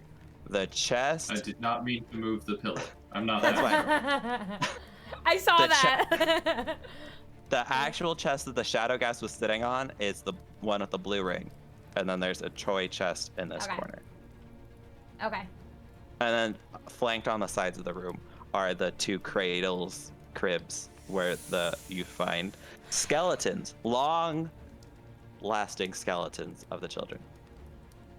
Like it's not like recently deceased. Are we like able to leave, or is the door like slammed shut behind Akshak and like can't? But you want to leave this thing in existence? I mean, it obviously you're killed the run children. away. You're at the first. What kind of hero are I'm you? not very strong. You know what? I need to inspire you. I'm one of not the first strong. things I'm gonna do. I don't know who's going first or not. I have 0 intimidation. Who didn't roll initiative? I saw 2 other initiative rolls. I rolled mine. Yeah, all 4 of us did. Okay. Well, Palella, you're going first. Make like a tree and get out of here. My whole chat is saying just to leave. Lila, and then me, and then Axjack. Okay. Can leave and burn the house down. Can we burn the house down, or will that release the demons?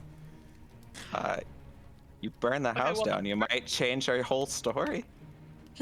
Oh. Is that a bad thing? Okay, so the first thing that I want to do. So it is actually not your turn first. Oh, I'm not first. Oh damn! No, the monsters are going first. This first shadow that just came from it is going to, I guess, rush to Dura because Dura's the closest thing. Shadow it's 1. Going to, because it had an initiative roll of 20, so No, just slightly beat out. It is going to do its strength drain ability. Hidura is going to try and hit. It's got a low attack. Oh, natural 20 to hit you. That's Bitch. Oh, what the fuck? I told you we should leave and burn the house down. Oh no. Oh That's no. Not fair. I agree, Night Reaver. Not fair. Let's see. So, I mean, luckily for you, it's low damage, but you did the right thing.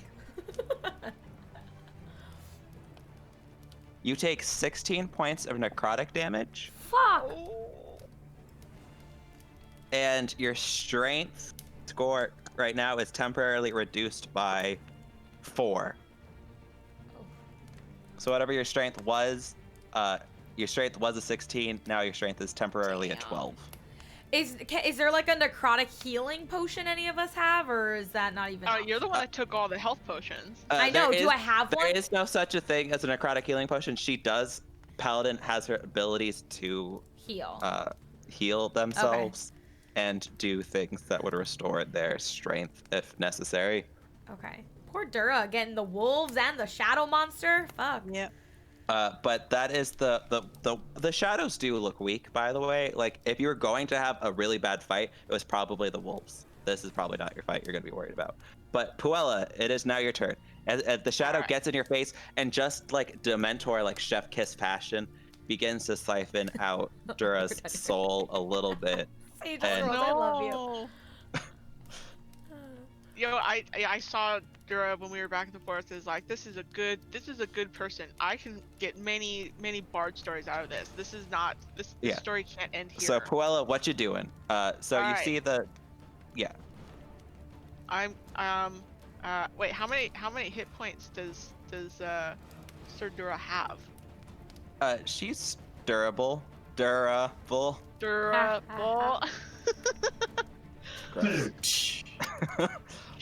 She probably she's healed herself. One of you healed her, so she was back to full hit points. She definitely has more health than you. Oh, actually, she somehow has less hit points than you. I don't know how that works, but all right. No, she has the same hit points as you, max. Okay. Then I guess I don't know if will any of my like dissonant whispers, will that work on these? Show your weakness. You don't know why they wouldn't work. Okay. Then I'm going to use one of those spells. Okay, at what level do you want to cast it at? You can cast it at first, second, or third level. It's just one creature, correct? Correct. You have a ability called Shatter that can hit all three. That's I think that's the thing that I was thinking of. I think we should just leave and burn the house down too, but no one's listening to me, so. Third level, or second or third level you can cast it. Second or third level? Does that take more than a slot? So they would be both the spell slots. They'd be Oh, okay. both a spell slot. You just have less 3rd level, but if it's less 3rd level, it's still a higher damage level. It's still higher damage. Oh, if you okay, do I it see. at a higher There's spell slot. 2 3rd level ones, 3 2nd level ones, and 4 Correct. 1st level ones. Okay, got it. Okay, I didn't even see that before. Yeah, you know what? They're all here, so I'm gonna go. I'm gonna just do the 3rd level, and I'm gonna do Shatter. Okay. The whatever extremely loud pitched noise you make with your musical instrument makes the glass in the room begins to shatter at how loud this noise is, targeting the 3 people here with just barely missing Dura. They have to make saves. The shadow in front of Dura failed for sure. The other shadow failed, and all 3 of them fail. So roll your damage. So that'd be 4d8 damage. I prematurely rolled. Oops. That's fine. It happens to the best of us. I'm so sorry. 17 points. Okay. No. 17 points of damage. You watch as this, like, what type of damage is it? I agree, Sir Big Dumper. I believe. Okay. You do notice that it does seem to hit them, but they are a little bit resilient against thunder damage. So it looks like it took half that damage. If not, it looks like that would have taken all of them out. Okay. And, so 2 of them look, even though they're shadows, 2 of them look extremely weak right now. Okay. And you can do a bonus action. You can do a bonus action to inspire, but that's basically all you can do. Yeah, there's nowhere for me to run. No, there's nowhere for you to run. Nowhere for you to hide. I know. Okay, then yeah, I'm gonna inspire. I'm gonna inspire whoever's going after me. That would be the rogue. The rogue is next. I don't know. No, that is the fact. I just was trying to not butcher your name. I was just trying not to butcher your name. Lylethia is next. So, what do you do to inspire her? Do you sing a song? I sing a song of the great tales of Lylethia. You are a great rogue. You rogue better than anyone else. Ozzy. Yeah. Okay. Great. You feel inspired, Lylethia. You feel like you can possibly change the ability of the next thing. So you can roll an extra d8 for an attack or something if you don't think you probably hit them. May I ask, are they corporeal? They are a little, yeah. So like I could I could hit them with like my bow. Like I could do something. You can hit them. Okay. Yeah, but okay, so they're corporeal. They're not like smoke, like black smoke. No, you can hit them, but you probably wager a guess if your weapons aren't magical, which they aren't. They're not going to do as much damage as you hope. Okay, so So just saying, the shadow in front of Dura looks pretty beaten up. The other shadow looks beaten up. The shadow ghast that's sitting on the treasure chest just has this like long tongue just drooping out of its mouth that's touching the ground, and it just exudes a horrible odor, and it's just like staring at you like this is fun for them. Okay, so so the one near Dura and the woman dressed like a dominatrix. She's a combat dominatrix. So wait, so am I supposed to okay, because I just found that crossbow and like a bunch of different weapons downstairs. Am I able to, I want to unsheathe them, and can I shoot the one that's sitting on the treasure chest or whatever in the tongue with it? You could if you wanted to attack the stronger one, sure. Okay, well I could. Okay, so I am actually closer to the one near Dura.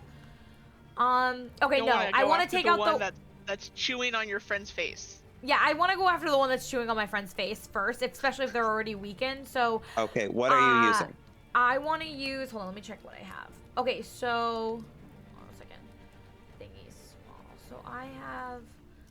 I want to use my.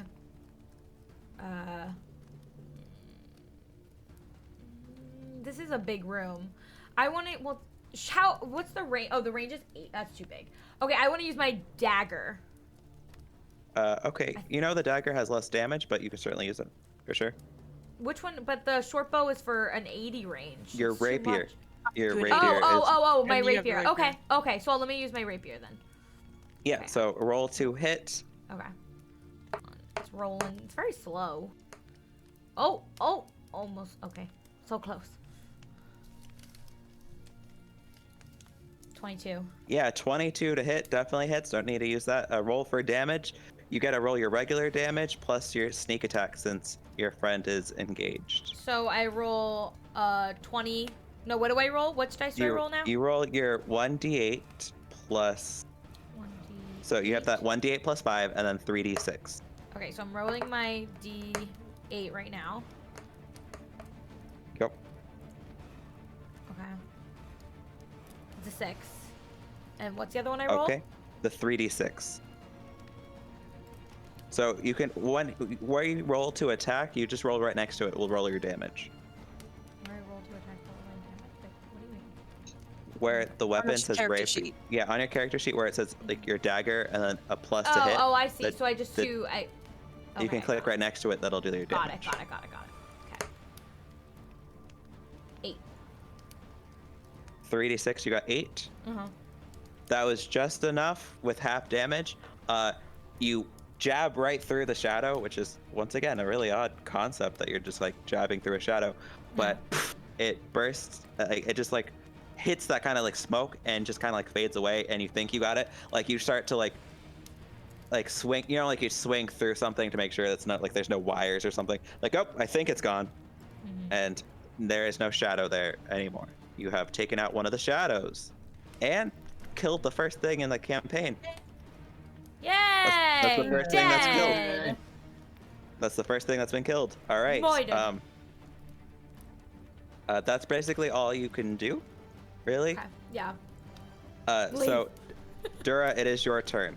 There is this one. Go bye-bye. I will make the shadow go bye-bye. Wait, what has Axe Jack done?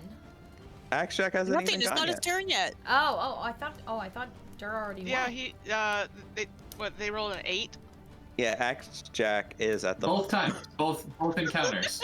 Axe Jack just hangs Goes back, flat. always watching, always thinking, not always talking. But you're the most badass one of all of us. Axe Jack is just like stroking When your axe. things go wrong, Soon, Axe soon. Jack I'll come in and swoop in. You'll swoop in. I imagine Axe Jack going like, soon we will fight soon. Soon. All right, Dura, what would you Who like you to gonna do? call? Axe Jack. I would like to take out my long sword and like Wait, hoof it around the rogue to this dude, buddy, and do 2 attacks with Dura's my long still sword. Prone? No, Dura was- never I got was knocked prone. down. Oh, This time. okay. I thought. She just This lost a time. bunch of her strength, which will affect her ability to attack and stuff. Okay. Okay, so Wait outside the mansion. You guys can't die. You gotta go kill the how do children I outside. put my score to a temporary thingy bob so it doesn't You would just override score? you'd override score. And then So it's probably a have 12 or for it's it a was 12. 12. Right? It's a 12. Okay. Yeah, I got you good. Okay, do I do the okay, I'm gonna just oh some bitch. That is just what you need to hit the Oh shadow. yes, thank you. Thank you. Alright, do I do the 1D? Neil, give your puppy a kiss from me. Are you holding it two-handed or one-handed? It's up to you. Yeah, I'm doing like a 2-handed. That's the 1d10. Okay. Big numbers. Big numbers. Oh. Shut up, Andy. Oh shit. Alright. Every time someone says something. Oh boy. Are you putting any? You know that they're entity. Are you putting any like divine smite on it or anything? You know, because a divine smite is I don't think divine smite can be worked that way, can it? Yeah, so that is how the paladins are. Divine smite is a regular smite you can use. Deal. No, I'm going to save that for Dude Buddy. Okay. Well, you can divine smite any time. You just have to take off a spell slot. Okay. So instead of like casting a spell, it works as a spell slot, and it does 2d8 radiant damage to it. And if it's undead or etc., it does. Or if it's one of those types of monsters, it'll do even more damage. If it's undead or a fiend, then it does an extra d8. So you'd be doing 3d8 damage to this fiend. Or undead. Alright, I'll spend a first level slot to do, what is it, 2d8? 3d8. 3d8? Holy fuck. Yeah, it's an undead. Neil, you be nice, you poop head. Be nice. Edge to it. Okay, it doesn't give me 3d8, so I'm going to do the 2d8 and then the 1d8. That's good. I can do math. I think, Neil, there is something hidden in the house, in the box that one with the fucking big tongue is protecting, because Mr. Rickman doesn't want us to burn the house down for a very specific reason. So, yeah, I have a feeling. I do not remember. I did them so quick. Oh my god. Okay. I like how chat's like, run! Yeah, and my whole chat is just like, you guys should have left, burned the house down, and just went back in and looted. You know what? But who knows if the shadows even would have died from fire, though, guys? Who knows if you haven't found a spot where you know... Yeah, you know, the brighter the light, the darker the shadow. I mean, you could have burned down the frog sister, for all you knew. There we go. True. 16 point, easy enough, dead. You watch as your longsword glows with divine energy. You cut through it, and in the burst of light, that shadow is no longer... I do have 3 crossbows, you're right. Oh. Taking notes and writing down new lyrics for another song. How amazing this Surdura is. Always needs new material. Yes, so as that happens, it is the Shadow Gas turn. As you look, what you thought was like one forked tail is actually a forked tongue is actually 2 separate tongues that are interwoven in its mouth, which is super gross. It goes up. Let's see. I guess the closest is the rogue. It's gonna go. It hops off the chest and goes up to the rogue, and goes and opens up. It like unhinges its jaw and goes to attack the rogue. Well, have fun with that. Bye. I mean, it's Axax's turn, right? On the way out. Well, I'm done. Bye. No, it's the Shadow Gas turn before Axe Jack. Okay. Literally last. It is a 22 to hit you, so it's definitely going to hit you. Oof. Let's see how much damage this is gonna do. It 9 points of slashing damage. Lylithia. Yeah. To me, I take 9 damage. Plus.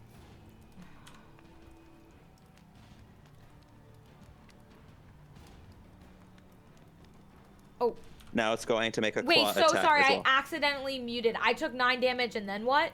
6 damage. So you took 15 total. Oh, fuck. Okay. And now its next attack is going against you. That is a 23 to hit.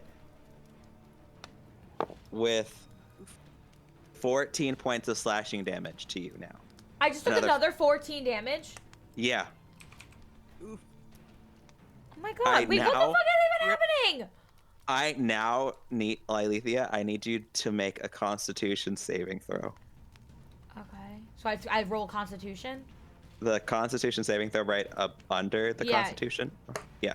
The little con that says +3 next to it. Yeah. Okay. I think not too bad. 19. Oof. That's a check, not a save. You need the saving throw. But I'm gonna keep it's the same anyway. I'm gonna keep it. Okay.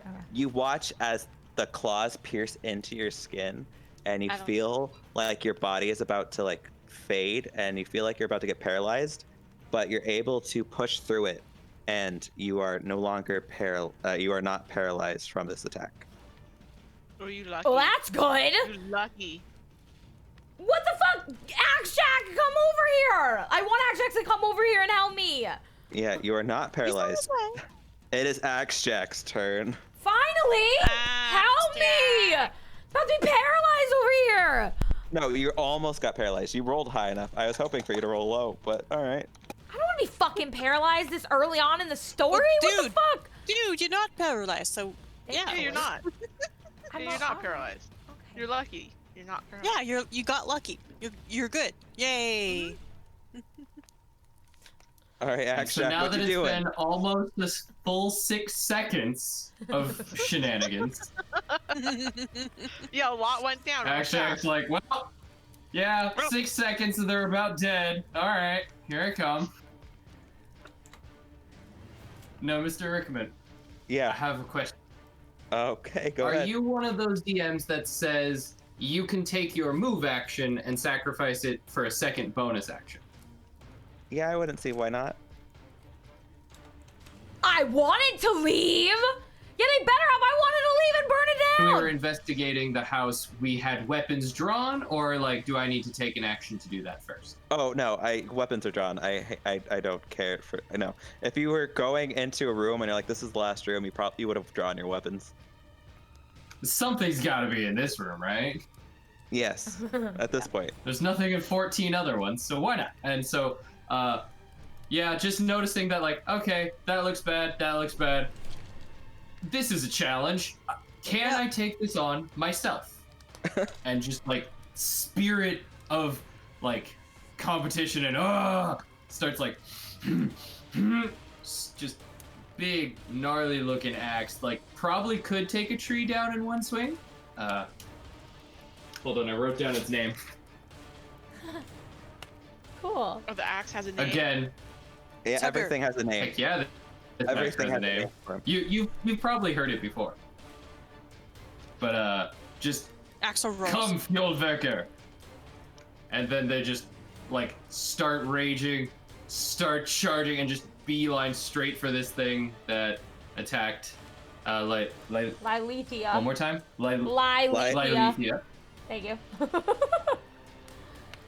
Just bull rushes right into it and just 2 swings. Whoosh whoosh. Yeah. Rolling. Are you gonna move first? 12. Oh yeah, he moves. Oh yeah, assume I ran up. I just haven't moved the piece. Actually, not benevolent. I also go ahead with the rolling at advantage when flanking. So the first attack does hit. You rolled a 12, but then it's 26.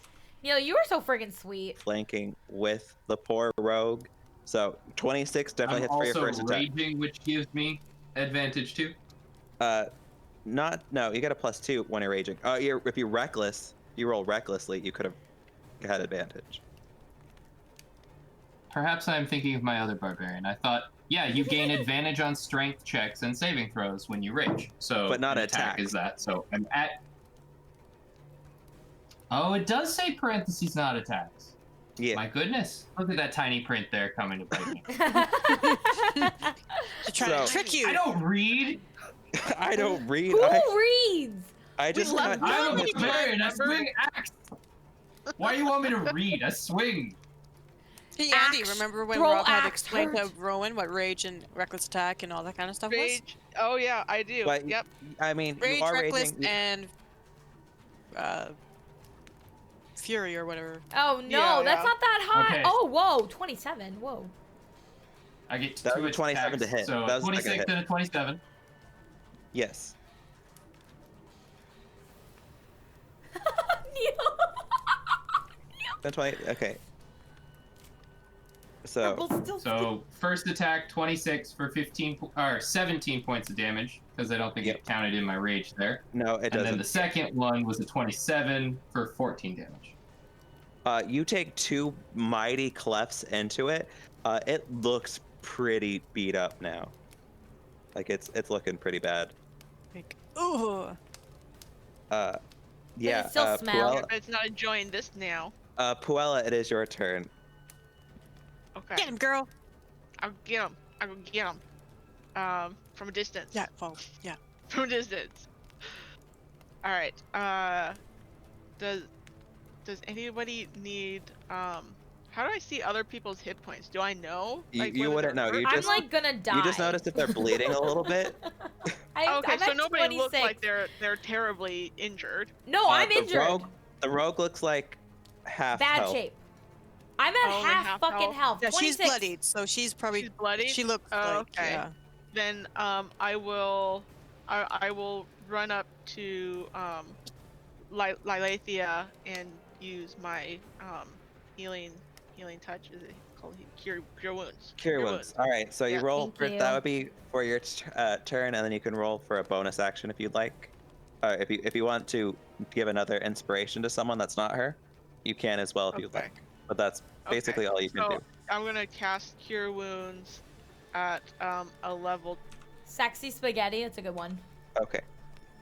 Moving forward, though, rogues also have an ability once per turn can cut, once per round can cut 1 damage in half. So you're like, I'm gonna take half of that damage instead of all that damage. So you could have been like, instead of 14, I'm gonna take 7. Okay. Moving forward, but there's just so many things to learn.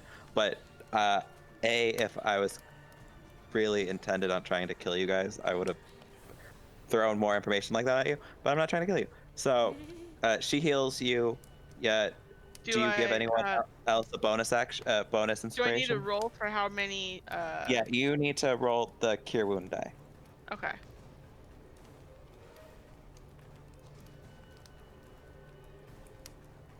I got a 16. So you get 16 health back. Hi, Curvanti. How are you? Lilithia. And it is your turn, Lilithia. As you start your turn, you notice. Well, did you want to give inspiration to anyone, Puella? If not, you don't have to. I mean, like, I might as well. I'm gonna give inspiration to Serdura. All right, Lilithia. As you start your turn, as you are, face to face with this shadow ghast monster, you are overwhelmed by the smell of this creature. I need you to make another Constitution saving throw. Okay, so, I don't just click Constitution. The smaller one, where it says saving Got throws it, on the bottom of it. Got it. There you go. Got it. I have my screen like super tiny. Oh fuck, that was terrible.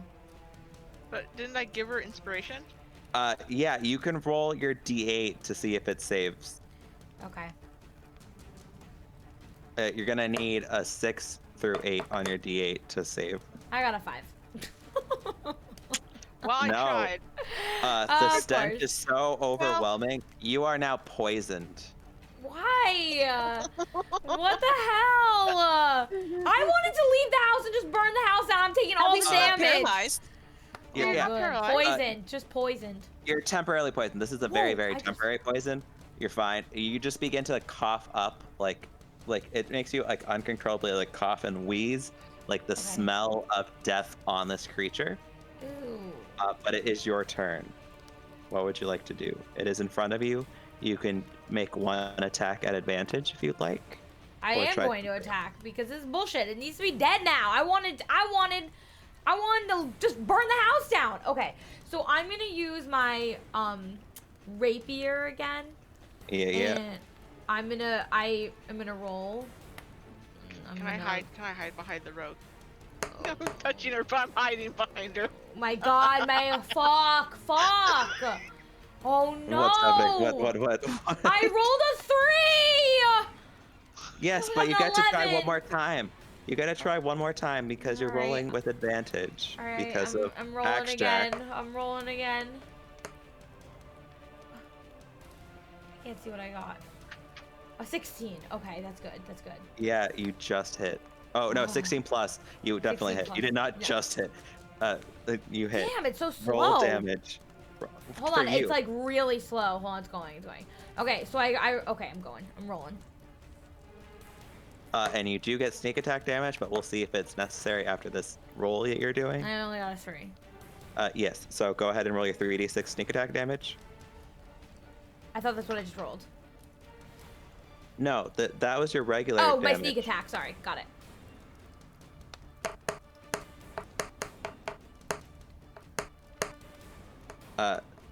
Without quick math, without even seeing this roll, it only had enough hit points that whatever you rolled, you'd kill it. So, how would you like to kill this disgusting two-tongued creature that's in front of you? I want to take it out. Did you say make out? Take it out. Oh, I thought you said make out. I was like, no. I want to cut both of its tongues off, and then slit its throat. Okay. As its tongue is out, like breathing heavily at you, you reach down for the tongues. You slice them off. It retches back in pain, giving you a clear shot to go after its throat. You do. It's a rapier. It's not. It's not a weapon that would be typically too much, but it does that like classic slight cut across your neck, and then you watch as purplish black blood, like sludge, drips out of its body and collapses on the ground. Yeah. You guys did the things. Fine. Fuck. That was hard. Like I said, there's a kid's toy chest on the map. There's a kid's toy chest on the orange circle, and there is the very expensive looking regular treasure chest. Am I healed? Should I fix? Like, no, did I get yet. healed? Okay. No, you're not healed you got yet. healed for a little bit, but Okay. you're not entirely healed. How do you want to do this? Chest, and then the not blue chest. There's How long is my strength down for if I let it go naturally? Oh, I lost somebody? Andy. She's been having troubles with Discord. Okay. Oh, I got her. I got her. Wait, let me ask you a question. You said that there's an orange chest and a blue chest? There is a kid's toy chest, and there's a not kid's toy chest. Oh. Your strength is reduced. It would refresh.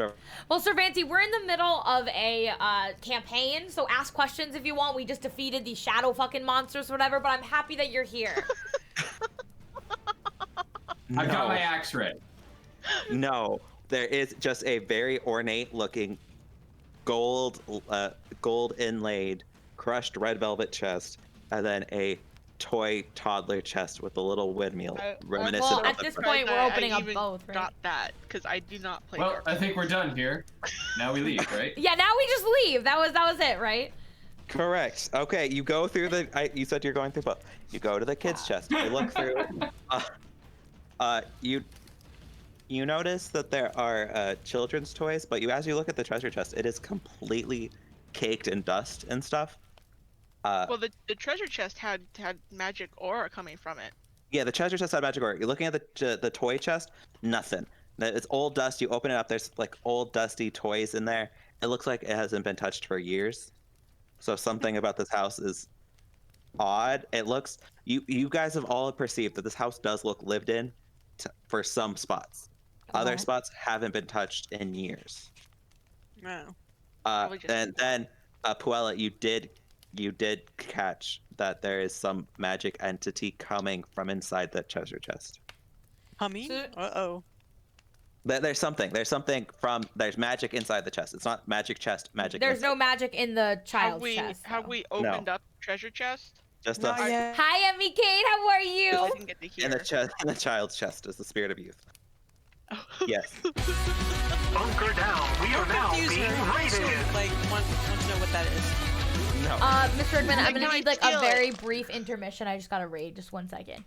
Hi, Duty Beard. Welcome in, Duty Beard. Thank you so much for the raid. How are you? How are you? Welcome in, Duty Beard stream. How are you guys? Thank you so much for picking me, Duty Beard. Thank you so much for entrusting me with your community. I'm so appreciative. Thank you, thank you, thank you. D4 Brel4, thank you for the follow. Balsam, I'm gonna butcher all your names, I'm sorry. Balsam, thank you for the follow. Silent Bones, thank you for the follow. Neil TV8, hi! Welcome into the Poop Coven, guys. Thank you so much for being here. How was your stream? Duty Beard, how are you doing? How was your stream? What were you up to tonight? Guys, I'm Poop Witch X or Haley, and we're in the middle of a D&D campaign. Today's actually our first official campaign. We're doing this thing called Twitch Plays We're doing something called Twitch Plays the Coven Chronicles, where every other Friday we're gonna have different people in the community be in the driver's seat of the characters we've created today. So the story keeps evolving, but the actions of the characters will progress differently depending on who's in the driver's seat. So if you like Dungeons and Dragons and you want to see how this works out, I hope that you stick around. And we're variety, chaotic, hypeness, butthole, friggin' whatever. Thank you so much, Servanti, for following. Welcome to the Poop Coven officially. How was your stream, Duty Beard? It just turned to follow. Oh my God, Servanti, I'm just trying. Like I get overwhelmed easily and I have trouble. I get overwhelmed and I have trouble and I'm sorry. Duty Beard is the man. Duty Beard is amazing. And Duty Beard, actually, I'm pretty sure Duty Beard found me because Duty Beard was like, oh, your name is Poop. And I got Duty. There we go. Duty was having, oh no, internet derp is the worst. My Streamlabs is being a little weird. It may rehost you. Duty Beard, that's okay. I'm so happy to see you. You were playing, oh, you were just doing just chatting. Awesome. Some of the best nights are in just chatting nights for sure. Thank you so much, guys. Please go check out Duty Beard. Duty Beard, I think it has like, our paths have stumbled for the love of poop. And I'm so appreciative that you chose me to raid. Thank you so much for trusting with your community. And I hope that you have your internet stopped. Honestly, I have the most technological butthole pooping stupid stuff happen to me, so I feel your pain. It's so frustrating. Thank you so much for the raid. Everyone go follow Duty Beard. Thank you so much for the raid. I appreciate you. Please have a great rest of your night, and thank you so much for choosing me. I am incredibly appreciative. And if you are new to the Poop Coven, welcome on in. We are very spicy, wholesome, chaotic buttholes, and I love all of you guys. And if you can't stay, thank you so much for just coming in. And if you lurk, thank you so much. Lurkers are loved. And if you chat or if you follow or anything, thank you so much for your time. And thank you. I appreciate it tremendously. Eating din din, yum. Yes. I'm actually like, I actually had a good dinner today, and I'm still friggin' hungry, which is ridiculous. Ridiculous. You guys, I swear my heart rate is always so high when I stream that my body thinks I'm like doing something. It's like, no, bitch, you're not doing anything. Thank you, Sage of Squirrels. I'm trying to make sure that I say hi to everybody, and then we'll get back into the story. Luckily, this happened after we just defeated 3 shadow monsters that bled purple goo and had 2 tongues. You just lost your butt, so I wanted you to know. Oh, now she has your butt, so there's nowhere else to go. Thank you, Neil. Thank you so much. Poop. Thank you so much for taking Duty Beard's butt soul. Thank you so much for stealing that booty soul. Thank you, thank you, thank you. I appreciate you, Neil. Thank you so much. Thank you, thank you, thank you. Oh, you're so sweet. Thank you so much, Neil. All right, so I hope you guys stick around. I have no idea how this is going to end. I have no idea what's happening, but we in this bitch. I think right now we're deciding between 2 treasure chests. I think 1 treasure chest. We just killed the shadow monsters that were protecting the treasure chest. One's a child's chest that I think is just like filled with dusty toys. And then the other one, I think we're just about to find out what's in the other one after all this. So let's go. Okay, we back. Did the Pally already use Lay on Hands? I used a little bit of it, but not all of it. I think I have 19 points left of it. They're healing up before opening the treasure chest. They did a little bit of insight while you were gone to the fact that something was probably happening, that it looks like a lot of people were staying here and shut the fuck up, Neil. That's not true. Protecting this treasure chest is what you gather. If that's true, that's the coolest shit I've ever heard. Yep. While you're gone. So you good? Yeah, so we're healing up, and you're healing up a little bit. I don't know how much people are healing what. Okay. Did we ever figure out how to take our strength back? Yeah, does it come back naturally, or do I have to do something? Because you said there was a spell, but I couldn't find it. Well, if you do 5 points of Lay on Hands, it's fine. That is the coolest thing I've ever heard in my life, Neil. Are you serious, or are you trolling me? Neutralize a poison. Yeah, I'd count this strength drain as a cure disease. Okay. Am I healed? Because did I heal at all? I don't know if anyone else healed you further. I haven't want healed to at all. cast- No. Okay. I will I I will do like 5 points to Well- take that off. Do I have anything to heal myself? She gave you 15 healing. Did you Yeah, add that in? man. You No, didn't I add haven't added in. that. No, I haven't added that in. I wasn't. Wasn't it 16? 16. Yeah, 16. Sure. I gave Sounds- you a bunch of HP, man. I was like, cure wound, and like light, like radiated out of my hand, and it was Okay. like all warm and fuzzy. Okay. Is everyone healed up and properly assessed Mm-hmm. for the time Uh, being? I was gonna use cure wounds on Serdura. I literally didn't even realize Sir Big Dumper. I had no idea. Cure wound somebody as you're doing that. Another note, you did notice in the toy chest, the same stuffed animal that the kid was holding outside. So Got you 8 to weapon. if you weren't very sure if this kid was dead or not, yeah, you noticed the kids are actually really dead. Okay. Okay, they're There is a treasure chest in front of you. What would you like to do with the treasure chest? I think Axe should open it. Yeah. I'm Yeah, I sick and think- tired of getting brutalized. Axe, as you try and open up the chest, it is locked. All right, I'll use my friggin'. Wait. I have I thief have- tools. I reach into my pocket and pull out this old key I found a while back. Ooh. Test it. Does it work? I've done this on any locked door we've found in this mansion already. It has to work I've been once, right? testing this key on everything. Tactical Unicorn, how are you? Just a straight D20 roll, and You should make him Maybe- do percentile. ooh. you know, yeah, go ahead and roll a percentile. You know how to roll a percentile. A 24. D100. It was a 17 on the D20. Or a what on the percentile? No, 24. percentile is D1. For anyone who doesn't know, I'm learning how to play D&D. So if you have any questions, I'm still learning. So don't feel intimidated. They're talking about stuff I don't even know. Just don't worry about it. They're talking about different dice and stuff. Don't worry. Oh, that little, you know, on your character sheet on the bottom, there's that little dice. The looking dodecahedron symbol. D20.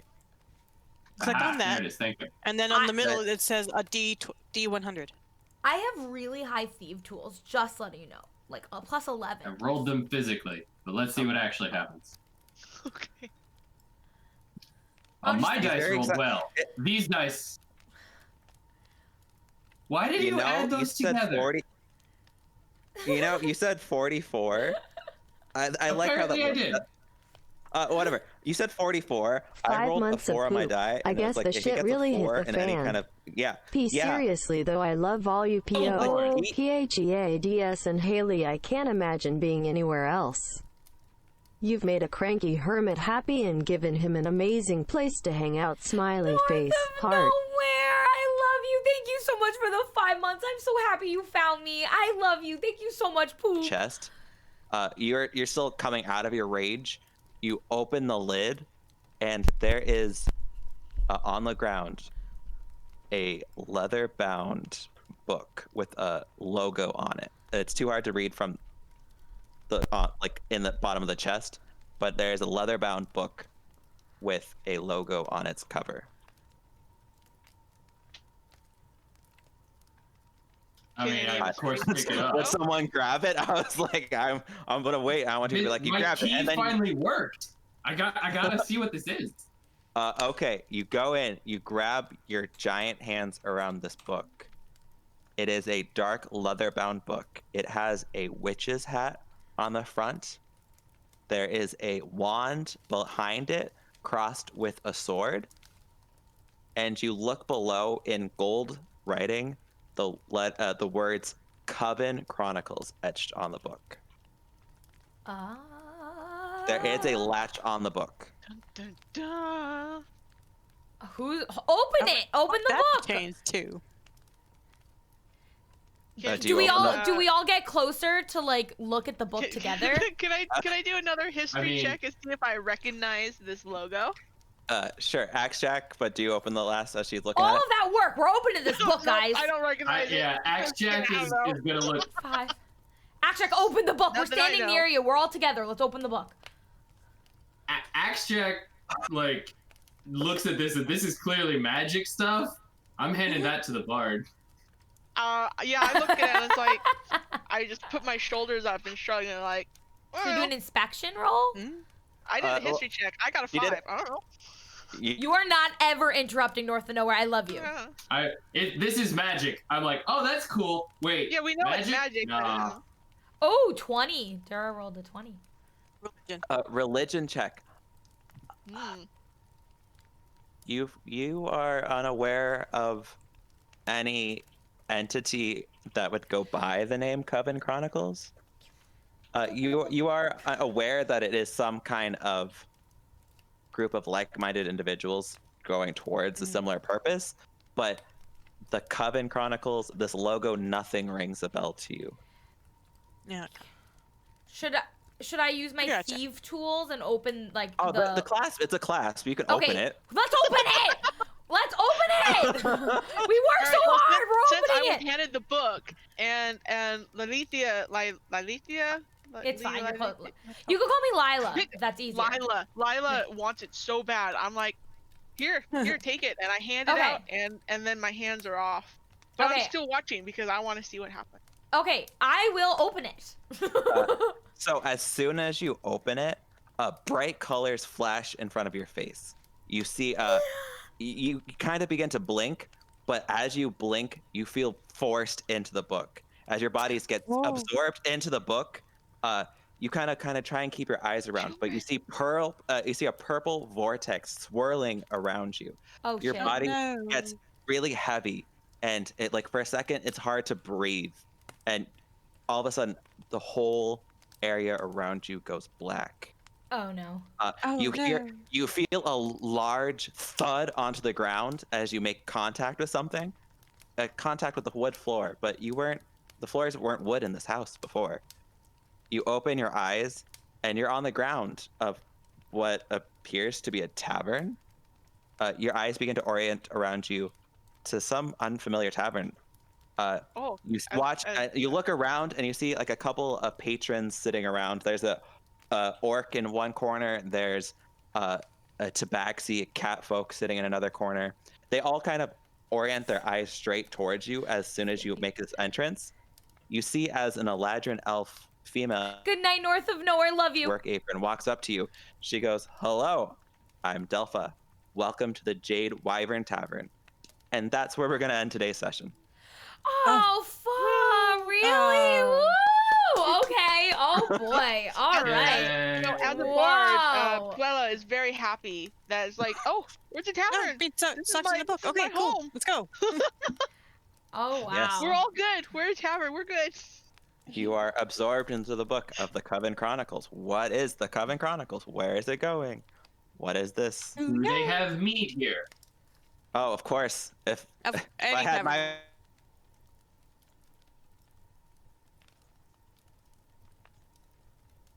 Hold on a second.